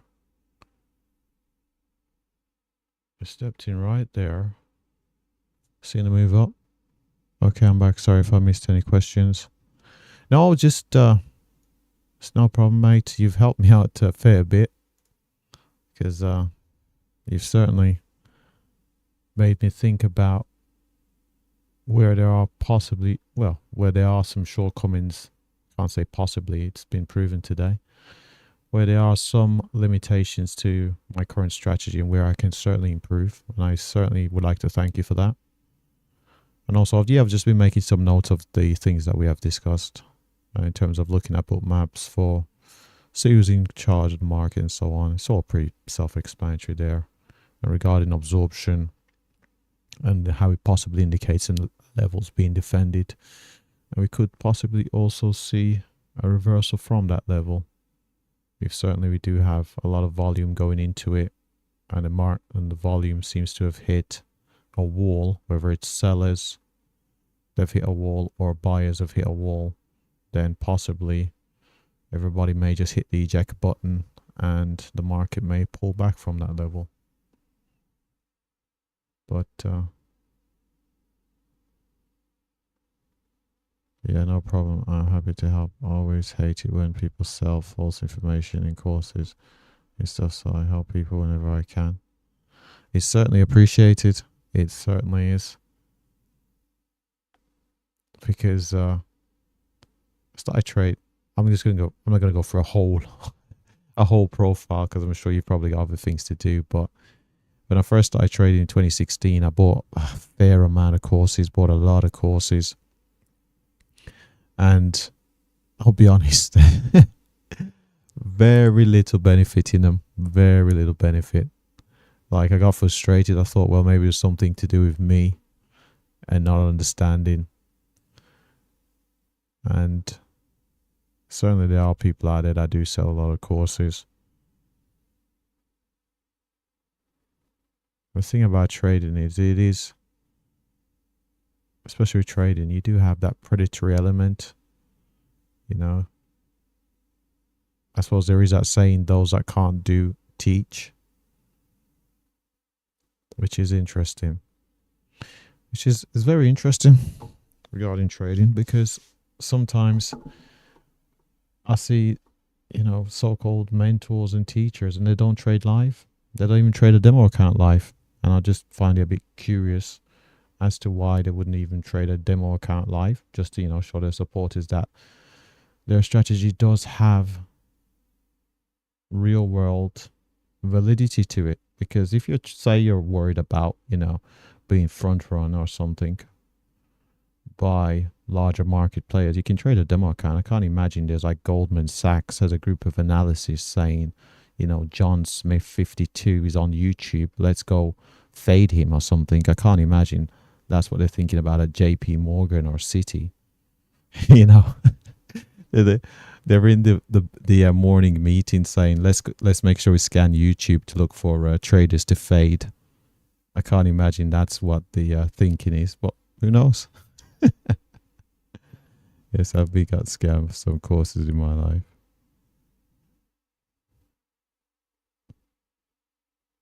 Yeah, no problem. I'm happy to have it.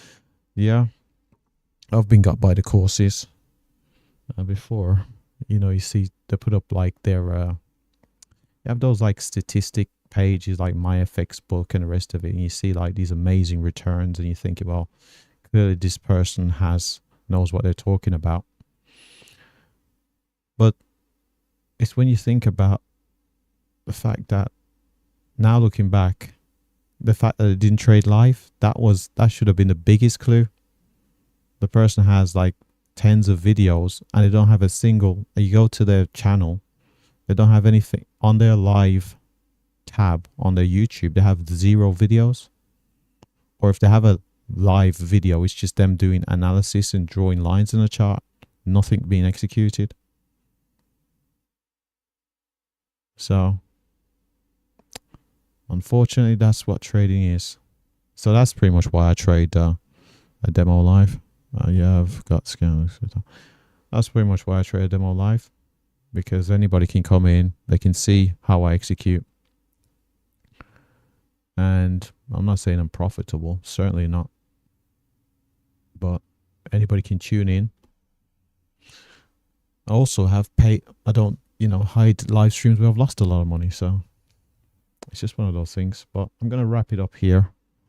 So I'd like to say thanks, Ethan, for stopping by. Thanks for all the information you provided as well. Like it's certainly been useful. It's certainly been useful.